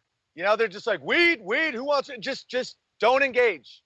That's what I tell people all the time about all these sin things, where it's like, don't take the loan, don't watch the pornos, don't do the heroin. If you don't engage, they can't get you. And it's not your job to enforce because you can't. You're flawed. Vengeance is for the Lord. And a lot of times when people take it in their hands to seek out who did it to them and kill them all, guess what? The demonic energy that did it is they did another trick. Like the Rothschilds were not wearing yellow stars in Weimar, Germany. They're out. They didn't get the right guys. You know what I'm saying? Absolutely. Let's say you got international bankers and you're like, oh, these small hats. They're getting the deli guys and committing sin. They're hurting innocent people because any demographic assignment of blame, whether it's white people, small hats, black people, whatever, it's always going to end bad. It's Lenin and Trotsky and those guys even had a phrase for it. It was called proof of the act, where to continue the cycle of oppression, you have to get someone to do something. And I'm actually very proud of a lot of American people for not doing more violence, because a lot of these shootings and stuff are faked to make people think that that's what we do now. And I'm very, very glad and happy to see how many people are not going into churches or synagogues or school boards and just lighting it up, because that's when. Go ahead. Right. I think people don't do that. They're trying to condition us to think that's what people do. Right. So, they don't do that. Yeah, people don't do those things. So that's what they're doing. It's pre-programming us to react a certain way. People never used to laugh at somebody when they get hit in the head with a 2x4 until the Three Stooges showed them that when someone gets hit in the head with a 2x4, it's funny. And now you laugh. All small hats, by the way, Weiss. All the Stooges. All three of them. All Three Stooges, right. You look like you could be one of them, actually, Dave, now that I'm looking at you. You could have fit right in there. Thank you. The one who else has a small hat is the Pope. Yeah, very small hat. What's up with small hats? The Jesuits wear small hats. Yeah. I love that you pointed out their wizardry is so good that they can wear wizard outfits right in front of us and we don't even notice. And carry a scepter. That's what makes it high-level wizardry, is they do it right in front of you. You know, and Pope is wearing a ultimate wizard's costume. He has a staff. He could be in Lord of the Rings right now. Without a costume change. He has a boner hat with a small hat and a robe and a staff. And people are just like, oh, that's not a wizard. Right. Bow down to him. They kneel at his feet. They kiss his ring. Yeah, exactly. Makes a lot of sense. He changes his name. You know, it's so wizardry. Yeah, I didn't even think about that. Yeah, the whole name change thing. And people call him the new name. You get a new name.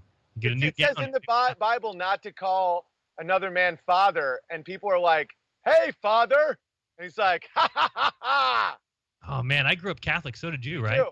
Yeah. Me too. So, I still like a lot of Catholics, and I like that they've maintained a lot of the tradition and this. But there's a lot of stuff in there where I'm like, it literally says don't call him father, but you know, it's all good. Got red shoes on. Doesn't the Bible also tell you don't grab trees of pine and take them down and put them into your house and don't add ornaments to them? And they make that Jesus' birthday. They're like, go get a tree and put it in your house and add ornaments to it. It literally says don't act like the pagans, and then pretty much describes Christmas. Right. Don't like decorate it with silver and gold. Right. It's just and then they change the Sabbath from Saturday to Sunday, you know, in worship of the sun. It's just it's so sad. It's right there. Right there in front of you. But see, the funny thing is you can still be a great Christian with a tree and Sunday. It's your intention. It's like that's demonic trickery. That's just the devil's a gamma male. He's kind of just a little prick. He's just like, ha, look at him, and it's just like, shut up. They're making him clip their own wieners. It's like, oh man, thanks, devil. Are so deep, yeah. Thanks, devil. Appreciate that. Such a little prick. He's like, I like this role. It's so funny watching you be a dick. Shut up, devil. I think the other thing that's funny that you've been talking about lately is definitely trolling boomers. I think you're the same age as me. Are you 39? 39. Yeah, I'm the same age. David, however, is a boomer. But he went to Gen X. So I don't know if he doesn't believe we went to the moon. I don't know if he's necessarily a boomer. I think of a boomer as somebody who definitely thinks we went to the moon. Oh, no. The boomer thinks he went to the moon. Right, my birthday. I went to Woodstock, and I didn't have acid where I personally went to the moon. What have you done, millennial? We've got an ISS in space. Do you think it's shilly in any way that my birthday is tomorrow? Oh, the anniversary of the moon landing.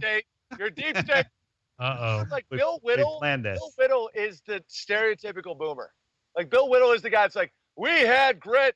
We went to the moon with a pencil and a piece of paper. What have you done, millennial? And you're like, you're I don't know. I'm not starting anything. Nothing against Bill Whittle.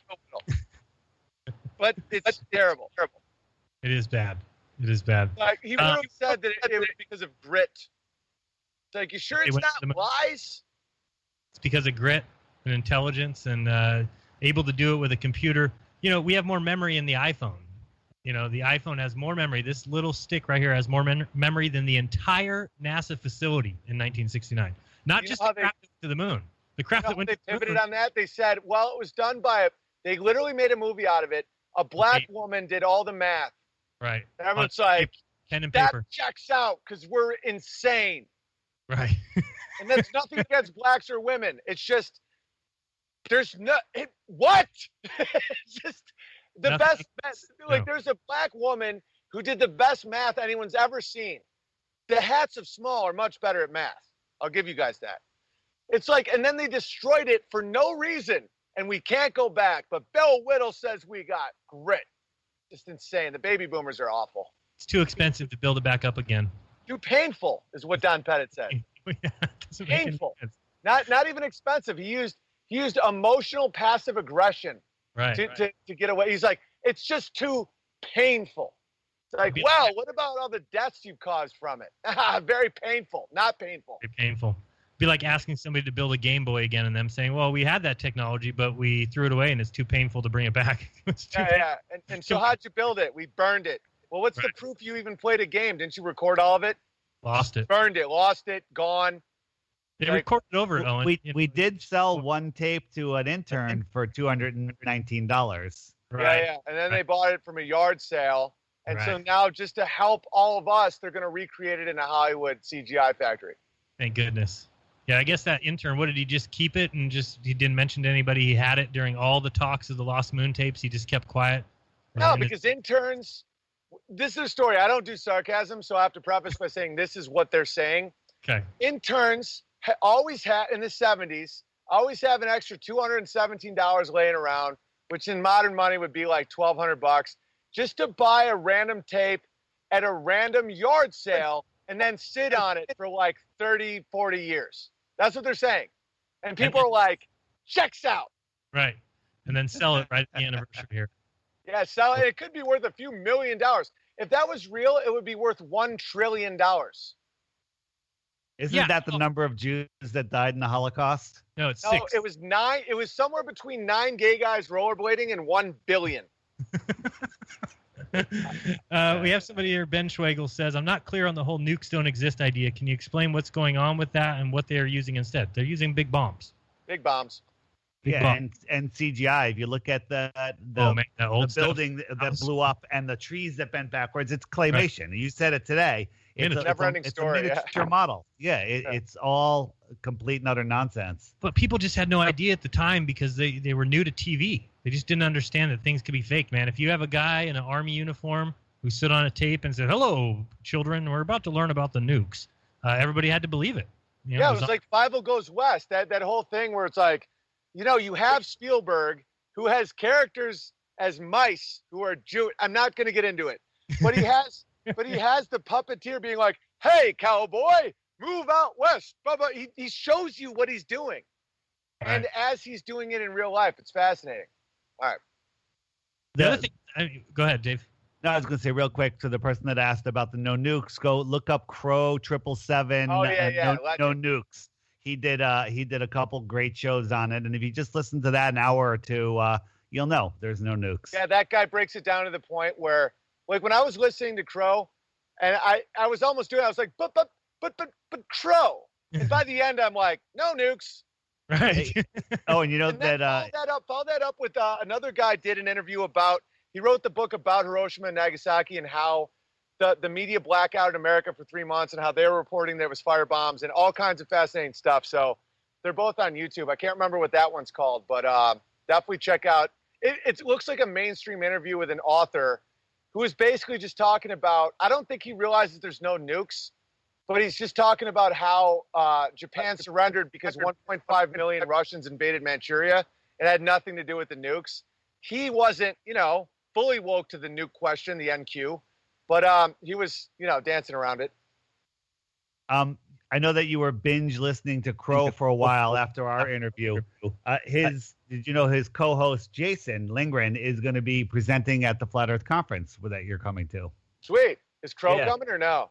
I don't know. He might make a video appearance. I'm not sure what they have planned, but Crow isn't coming. He's more of a homebody. He's coming as a hologram. Yeah, that's one thing about a lot of guys like us is it's real. Like once you start seeing stuff, you're like, I'm not leaving my farm, guys. Right. It's a little scary to jump on that plane. Dude, I know, but you had a great point, Weiss, where I was like kind of spiraling about flying, and you're like, now that you know the Earth isn't spinning, it's way safer. Way safer. Dude, I used to be afraid of flying. I used to be afraid of flying until I became a flat earther, jumped on a plane. We were on the way there. My wife was like, "Are you nervous yet?" I'm like, "No, for some reason, no." Jumped on the plane, wasn't nervous. The plane took off. I'm like, "Oh, shit." When you're thinking you're on a spinning ball and upside down and perpendicular, you're scared shitless. But after I became a flat earther, now flying's easy. So dude, there hasn't been a crash in like 100 million flights. Knock on wood, obviously. Right. You know, thank you, God. But it's so crazy safe that I almost think they have some Tesla shit in there. Well, and it's all run by computers. I used to think it was pilots actually up there at the wheels, steering along. But no, all that stuff is just programmed into computers. They're just listening to Crow up there, like you guys. Right. I get pilots all the time being like, "Buddy, I think it's flat." Right. But they can't like talk about it. Yeah. No, they have you looked into jumbo jets don't use fuel? Oh my! No. It's amazing. It's a rabbit hole. It's a rabbit hole. Next time you're on an airplane, listen to the engine start. Listen from the time they started till the time you take off and go at altitude. It's an electric engine. Okay, I think they're pulling free energy out of the air. They may use a little bit of fuel for something, but go to the airport. You don't see them hooking up fuel. You don't smell fuel. If you're pumping in, a tanker truck of fuel into that thing, it's pushing out all of that air. That where's that smelly air going? You never smell fuel at a big airport. People have done some crazy work on that, but it's really when you just look at like one of those Shell gas trucks that you see driving by on the freeway. To fill up an airplane would take I forgot if it's 11 or 12 of those. And when you start thinking about that, you're like, wait a second. I've seen those wings. They're very thin. It's just a crazy topic. It's definitely a rabbit. I at this point, it could be just about anything in that world because Bernoulli's principle doesn't make as much sense as it once did. So, I mean, it has to do with the harmonics of the engine. When I was a kid, they talked about a military invention called a ramjet that it gets up to speed and it goes so fast that the air comes in and then turns into fuel, expands and turns into fuel, and they don't need fuel. And then that story disappeared. Never hear about it anymore. So true. Yeah. A couple more. We got crowdfunding for Jeran Whitecoat. Thank you very much for that $2. I guess I'm going to have enough money at the end of the stream. Thanks, Big Bear. I'll be able to get myself a white coat. Jeran, you're an inspiration. Thank you for all you do. You're welcome. Hi, Jeran. Hi, Dave. Owen, you're doing great, kid. Grow food. Talk to your neighbors. Follow the golden rule. Peace from Washington. Love you guys. Carry the torch. That says it all, right? I mean, that's the things you talk about. Grow your own food, build your wall, bring it back home, care about your family, do what's right, don't tell lies. And that's what I get told all the time. Jeran, you're lying. You're telling lies when you talk about flat Earth. It's like, dude, these are my real damn opinions. Right. Get over it. It's just the way it is. It's just what I think. It's just what I believe. Get over it. My mom always said that to me. Like, if I'd be in a bad mood or something, she'd be like, do you have enough water? She was always tend your garden. She always was like that. She was like, they can't take that from you, your own garden. Good call. Hey, Owen, can you stay with us for one more segment, our last segment, maybe take a few phone calls? I'm at 6%, but I'll go until I die.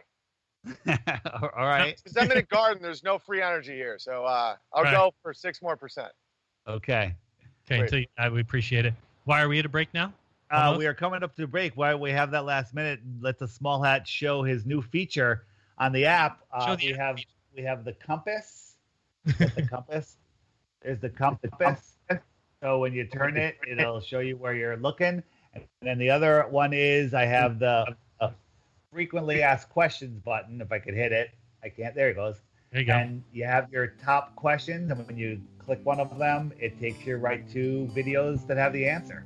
That's the Flat Earth, Sun, Moon, and Zodiac Clock app. You're everything good about the Small Hat and none of the bad. Great. I'll take it. Don't go anywhere. We'll be right back with more Jeranism Monday Night Raw. I'm Benjamin. Small Hat. Go anywhere.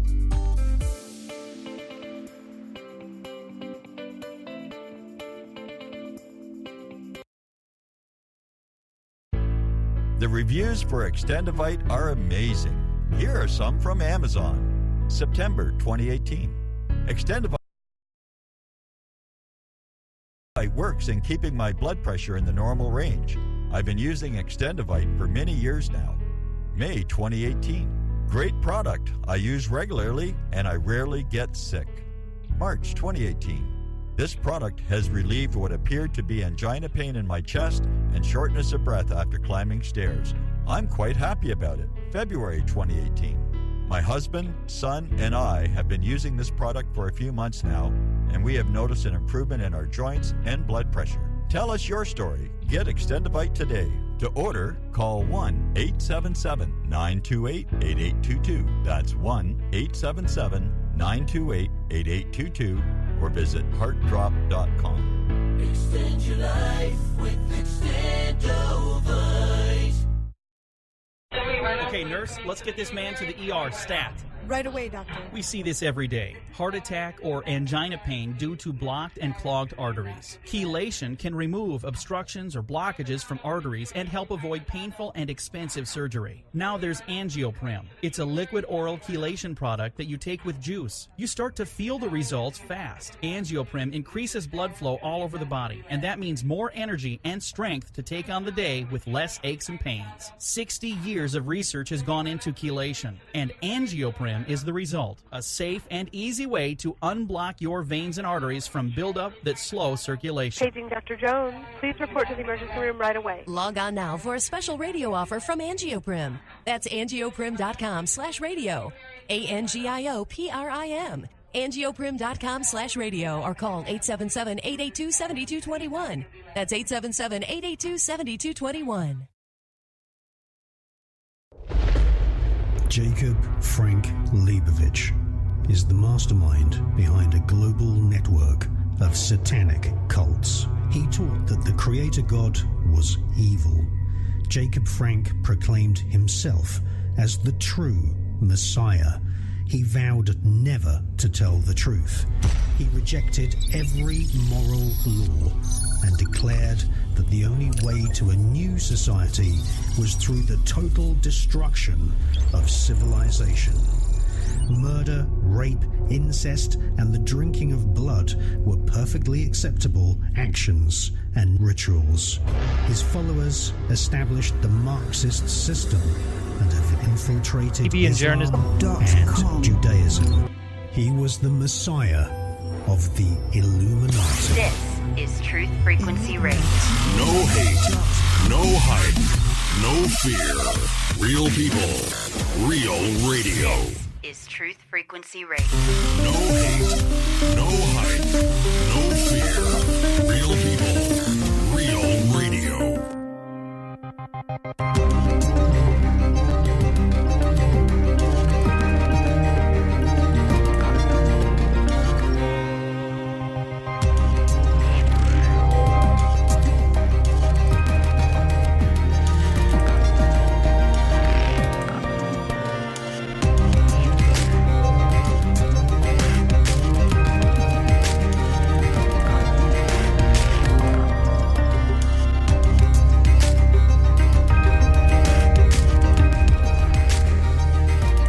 Welcome back. You're listening to Jeranism Monday Night Raw. We got a few more minutes with Owen Benjamin before his 6% becomes 5%, becomes 3%. Now it's 4%. 4% now. All right, welcome Owen, back. Before you get kicked off, Raw, we got a few where more can people minutes find with you? Benjamin Talk a little bit about unauthorized 6% TV, becomes 5%, how they can support you, Now it's because I think we 4%. skipped all that. 4% now. Unauthorized.tv is a new network that Box Day and myself Talk a little bit about unauthorized created. TV, how they can support you, because I is- think we skipped all that. It's pretty solid. It's great. It's got is a new homesteading channel. Box Day and has a survival channel. Created. It has Barcelona Life. It has pretty medieval professor. There's a brand new documentary that we're making called The Birth of Bane. Survival channel. Chuck Dixon, who created Bane, is talking about where Bane came from. And medieval. My next special, a brand new documentary that we're making called The Birth of Bane, an unauthorized production. So there's that, and then my YouTube channel. Subscribe if you want. My next special, you're doing great, or not. I don't really care. And then an unauthorized production. 727 Gig Harbor, Washington. My 98335. If you want to send a super chat.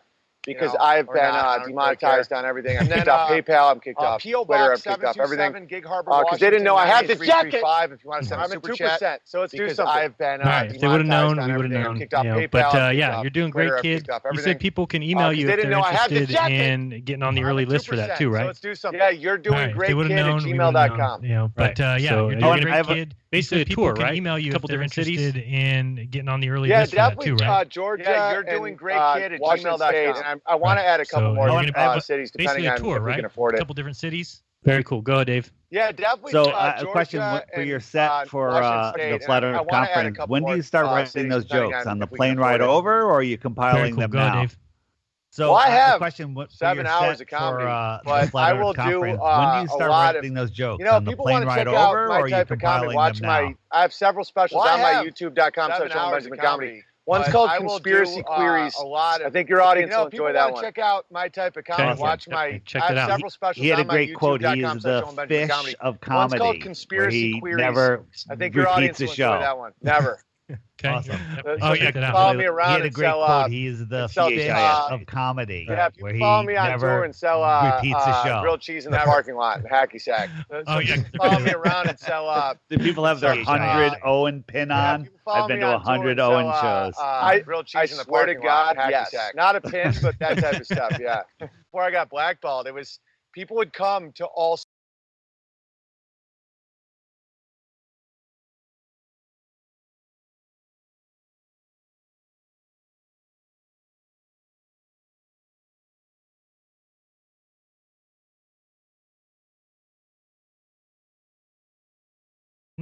But you are just as great when people are asking questions. So I hope you allow that a little bit at the. Of course, and that just comes from simply not being a liar. Wait till you see that I can take song requests and you know what I do on the stream. If you see it in front of 1,000 people, it's gonna blow your mind. And, like here, it's not as cool because I just look insane sometimes. But like, if someone's like, play my girl's favorite song and it's about blah blah blah, I can get that until it's a sing along. You know, and then people are like, "What? You're gonna bring the keyboard?" Oh yes. Oh, I can't wait. I'm gonna write you guys your own song. Are you kidding me? Wait. Come on, I'm a pro, bro. I work on this stuff all day. That's awesome. I'm 1%. So if I get kicked off, I got sucked into a vortex.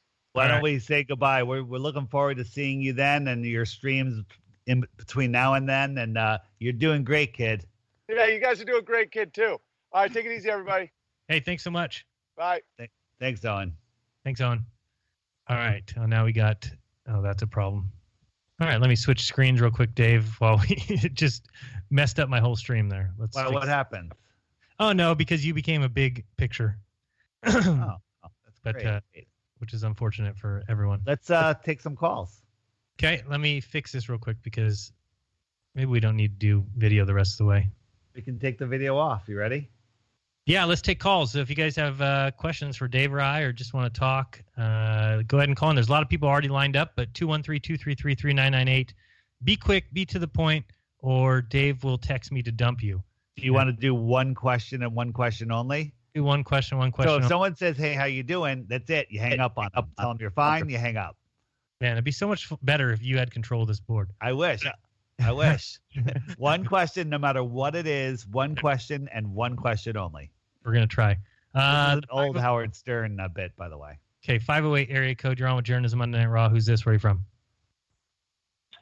I don't have a question, but I have a comment. Does that count? Does that? That's a question. Done. Yes, it counts. Next caller. Okay, I can't do that just because he's been on hold for 93 minutes. I'm going to go ahead. Damn it. I'm not good at that, Dave. I'm just not an asshole. Okay, go ahead, sir. Calling me an asshole. So essentially, if this changes the world or changes everything, if it's true, right, then there still needs to be a governing body of rules on the other end. And natural law seems to be the rules set by the creator, if you want to give it another name. Natural law is what Mark Passio talks quite a bit about, and I know David Weiss must listen to him if he's talking about order followers. There's really only one guy on the internet who talks about order followers, Mark Passio, who hates flat Earth for a lot of good reasons, even though I love it. I think he takes the correct position in hating flat Earth for specific reasons, even though he agrees with a lot of what you guys talk about. I think it would bridge the gap. Owen can bridge the gap between natural law and those who disseminate it, and a lot of the people who teach flat Earth and discuss the occult teachings. But if flat Earth does change everything, the knowledge of natural law is so imperative on the other side of things. And just real quick, what natural law is to explain what rights are and what rights are not. And just on the basis of NASA whoever believes in NASA is good, bad, lying, or whatever, NASA does not have the right to tax anybody, to collect tax money on anyone's behalf to do what they're doing. So even if you believe what NASA is doing is right, good, or true, which I don't, but they don't have the right to do it. All right. Thanks for the call. I would agree with you on that. They don't have a right to do it. They don't have a right to lie to people, but people have to pay their taxes according to the rules, and that's what they do, and then NASA gets their cut. So, but I totally agree with you that people need to take a stand for what's right, and the taxes nowadays are ridiculous, but everyone feels it's their responsibility to pay taxes despite the amount that we're supposed to pay. Let's go to the 208, and we'll now stick to the rules David has said. Dave, are you still there? Yeah. Turned off our videos because you turned off yours. 208. Question only. You're on with Jeranism Monday Night Raw. Who's this? Hey, did you see the story that NASA admitted to getting hacked last year?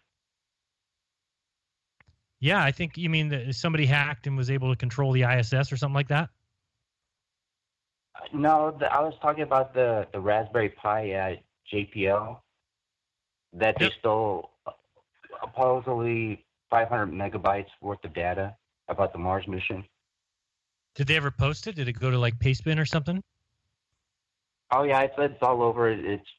I first saw it on CNET.com, but yeah, 3 weeks ago they posted it, and they admitted that last year they got hacked by a simple Raspberry Pi.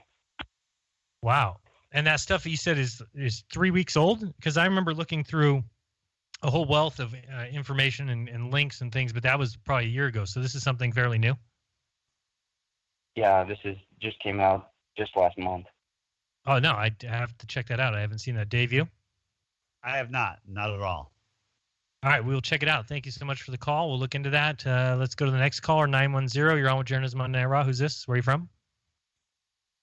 North Carolina, Jake. So I have a couple things, and one thing if you guys want to talk about, okay, one thing tonight. So I remember 9/11 where I was working at a grocery store, and I was ordering food. And so what happened was I'm ordering the food, and all of a sudden it just stops. The little machine you hold in your hand, towels on, whatever you want to call it. So I'm holding that machine in my hand, it stops. I walk over, hey, the machine stopped. And everybody's looking at the TV. So apparently everything runs through that World Trade Center, which is why it's called that, even every little grocery item. And I was wondering to myself, isn't there a backup system? Why did we have to wait a day later? You understand where I'm coming from with that? Yeah, I didn't know that happened. During 9/11, I was sleeping. Yeah. Hey, well, go ahead, Dave. You have something to say? Oh, sorry. No, I wanted to bring up something. Everyone's talking about the fake, it is fake. The 400,000 people storming Area 51. Have we discussed that yet? No. Did I freeze? So, have you seen the story, Jeran? No, I don't think so. So the story, the mainstream media is running with it that 400,000 people are going to storm Area 51 and demand the truth. I believe it's scheduled for September. And I just want to say that I think it's a complete and total hoax. I don't think there's 4 people that are planning on doing it.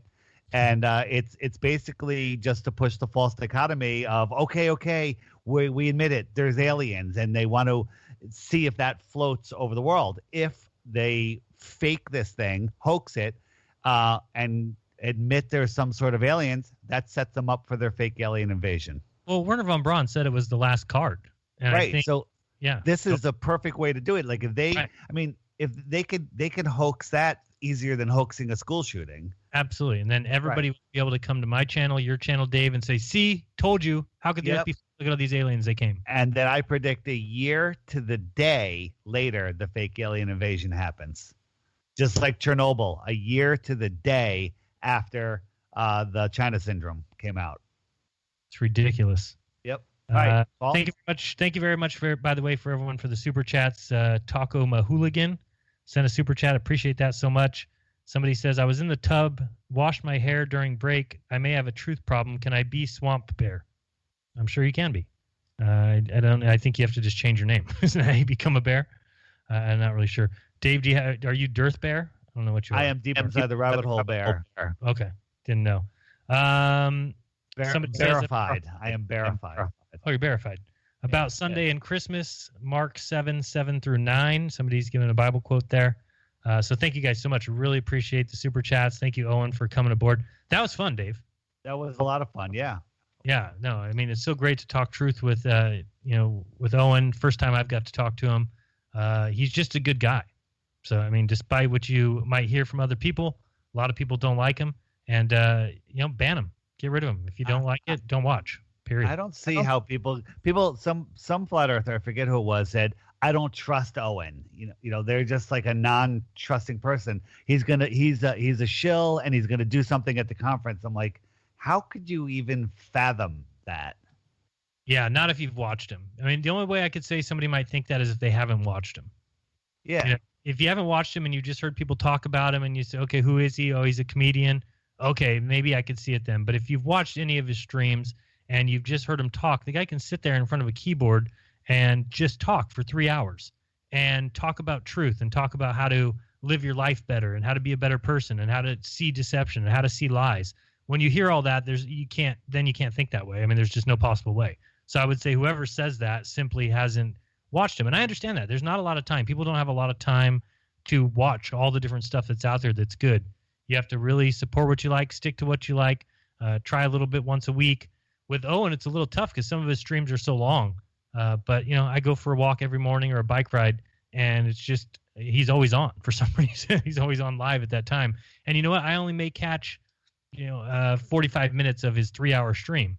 But every time I listen to him, I gain something from it. And that's the people that I start listening to is when you can listen to that, when you can just tune somebody in and for 45 minutes you learn something, that's the kind of people you have to support. That's the kind of people I can't wait to meet him.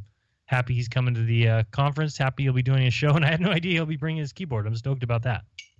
I assumed we were getting him a keyboard, that he wasn't actually dragging his along, but I don't know. People on that line, maybe they do that. Let's go to the next call on the 905. We know who this is. Got to keep it short. You're on with Jeranism Monday. One question and one question only. I love you guys. I love Owen too. The bird on Mars. Do you guys know about the bird on Mars? I just know about mushrooms, and I know about fake remote control cars. And a squirrel. Well, they found a bird flying, like in the on a Mars picture. They loved there. But a Martian bird. I told all my friends. A Devon Island bird, but a bird nonetheless. So now they're already claiming that there's alien birds on Mars.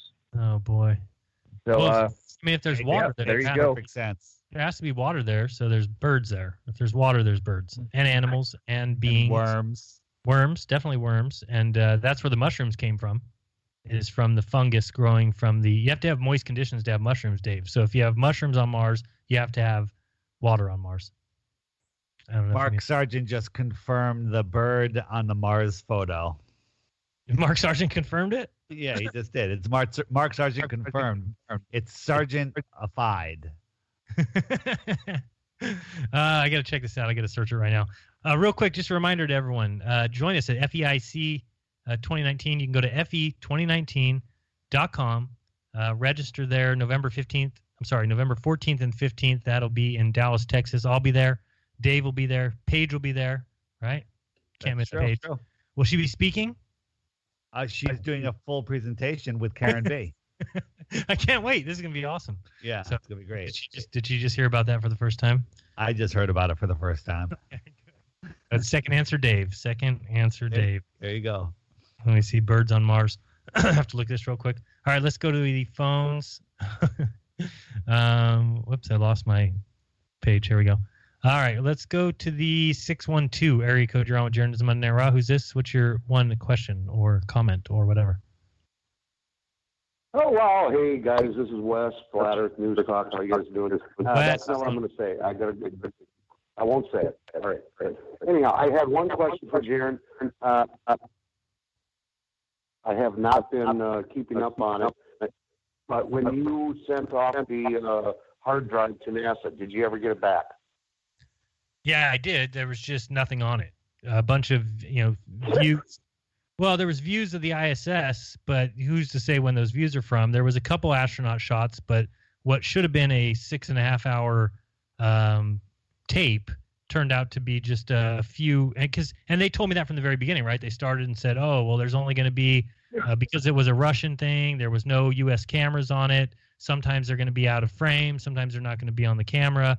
And that's basically what I got, was a bunch of, and of course, usually they should have head cam footage, right? They didn't have any of the head cam footage. It was basically all just a ruse, and it took them basically 6 or 7 months to get it back to me. So ridiculous. $1,000. I do a video, and then there's a video on my channel where I discuss it, and then I give a link to everything that I got. There's a link to a archive.org post that I made that has all the footage that I got is uploaded for anyone to check out. Just, so it is possible. Oh, cool. I'll check that out. I've been so out of flat Earth for so long. So, all right. Well, thanks a lot, guys. Thanks for the call. Thanks for the call. I'm looking. It's just so ridiculous, Dave. I'm looking at this so-called bird on Mars. I'm looking at it too. It's not a bird. It's a spaceship. Yeah, it's a craft. It's bullshit. That's what it is. It's bullshit. Let's go to the 818. You're on with Jeranism Monday Night Raw. Who's this? Hey guys, Jeff from LA. What's up? What's up, Jeff? How you guys doing? You guys all good? We're all good. We got a super chat from FE News who says Mick West has debunked the bird on Mars. Thank goodness for metabunk.org. I don't know what we'd do without it, Dave. I don't know. I think we just debunked it. Right, I think we did too. That's how easy it is to run that website, man. I wish I was Mick West. How easy it would be just to debunk. Don't say that. Don't say that. How easy would that be? What if your job was that, Dave? Just to debunk anything anybody says. In fact, that's who Baller Dave is. That is true. Isn't it easy to be Baller Dave?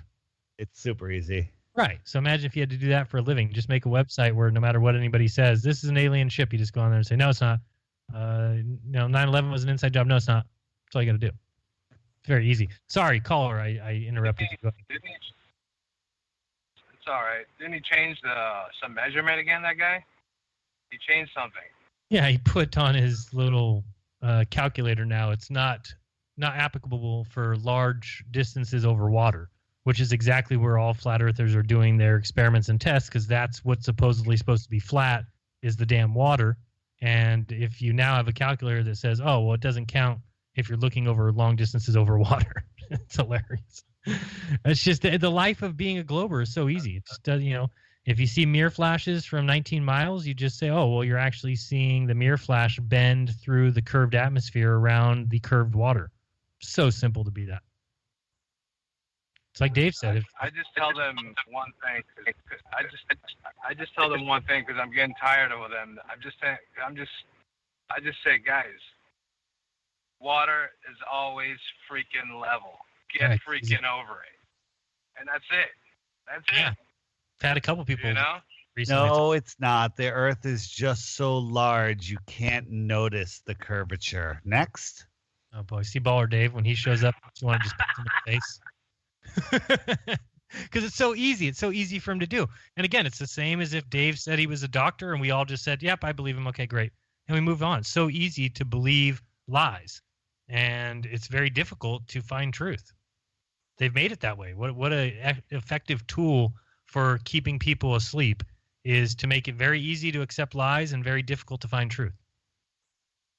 It's the way they do it. All right, what's your question, comment for today? I just wanted to ask you guys, I was always thinking about Dr. Judy Wood because I started watching her speeches a while back, 7 years ago, 8 years, 7, yeah. And I always wondered why, no one ever had her on their show, especially that was back in my Alex Jones days, And Alex Jones never had her on, Right. Never. She's been on a lot of shows. She's been on Veritas Radio. She's been on a bunch of shows. The one thing I want to say about Dr. Judy Woods, which will really get the trolls going wild because they hate that more than the other people with small hats are hated, is you have to read her book, not hear about somebody else that read it or skim it. You have to read the entire book, and then you can make your opinion on her. I agree. Read the book. Find somebody who has it. If you don't have it, on Amazon, it's $45. Where Did the Towers Go by Dr. Judy Wood. Right. It's excellent. Once you read that, then you can make up your own mind about it, and that's how it should be with everything. Let's go to the 206. You're on with Jeranism Monday Night Raw. Who's this? Hey, it's a great Baldini in Seattle. What's up, Baldini? Hey, so a friend of Jason Lindgren's and Crow 777. I've been a recurring guest on their show. So just wanted to let you guys know that, I'm delighted that you're had Owen on your show. I'm delighted he came. I know Crow is trying to, reach out and build bridges. I heard his stream with you. Was it last week? Yeah, a few weeks back, 2 or 3 weeks ago. A couple of weeks back, yeah. I love that you guys are building bridges. I know that Jason is planning on being at the Shindig there in Dallas coming up. So I'm glad you guys are kind of hanging out and doing that. So just want to give you guys some encouragement. I love that everybody's kind of talking to each other now and reaching out. I think that's terrific. So you guys keep that up. Hey, thanks so much, man. Really appreciate that. Yeah, I wish there was more calls like that. That was awesome. That's did you catch his interview on Crow? Which one was that? The Great Baldini. He talked about a lot of stuff. It was fairly recent. I'll have to go back and check it. Yeah. But no, whenever they have guests on, they have the best guys. And anybody talking truth, I'm all about bring them on the show if they want to talk. And again, just like Owen said, it doesn't mean you have to agree with everything I say. I certainly do not agree with everything you say. So it's just talking truth. It's people who are searching for truth, and I'm all for that. Let's see if we can get another call in. 240. You're on with Jeranism Monday Night Raw. Who's this? Oh, gosh. Jeran, this is Steve. How you doing, bud? From Dark News Network. Hey, what's going on? How are you? Oh, yeah, we were supposed to have you on today. Oh, howdy. Sorry, you interrupted me. I got foot massage, so I'm in trouble. You want to do a show next week and talk fluoride? Yeah, well, I know you don't have time to get into all that, but yeah, just well, first off, I never really got to say thank you just for doing what you guys do, especially with stepping in and filling up the spot from Globebusters. That was pretty awesome of you, and I really like how you're carrying the torch on that. So appreciate you filling that in, man. Hey, thanks, appreciate that. But yeah, I mean, if you want to talk fluoride real quick, there's mainly one point that I wanted to kind of make on it. Well, we don't have time this week because we only got about 2 minutes left before the 1 minute show. 1 minute left. So we will, if you want to call in next week, we can wait for your call. I have your area code now down, 240, writing that down. So if you call next week, we can discuss that because that's a good topic. David and I are both on board with that 100%. We both distill our water and have gotten fluoride removed from our lives. Right, Dave?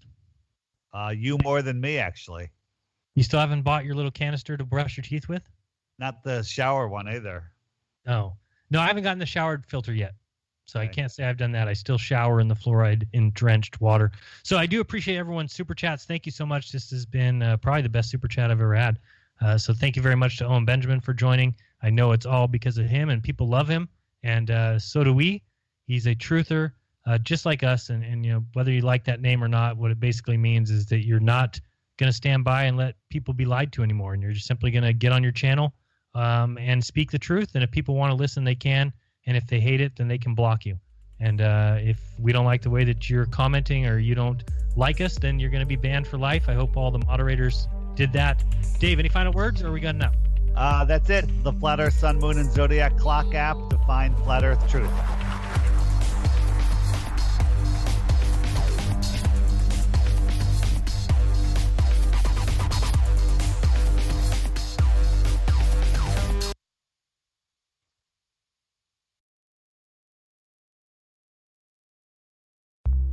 Censorship and regulation is becoming an ever-growing problem in today's modern media. From the mainstream to YouTube and Google, the information you're looking for is buried by official narratives and propaganda. This is why TFR is 100% uncensored, unregulated, and listener-supported. The shows on TFR are not micromanaged by the station, and our hosts are free to speak their minds however they please. As such, the views and opinions expressed on our station are of those who make them. If you happen to hear anything offensive on TFR, please send us an email to toughtitty@tfrlive.com, and we'll be happy to tell you that we really don't give a damn. We stand for freedom of speech and non-censorship. If you also stand for free speech, you can go to tfrlive.com/signup and sign up for a TFR supporter pass and help us in our mission to keep the airwaves uncensored and unregulated. TFR Live, your uncensored and unregulated protection from deception.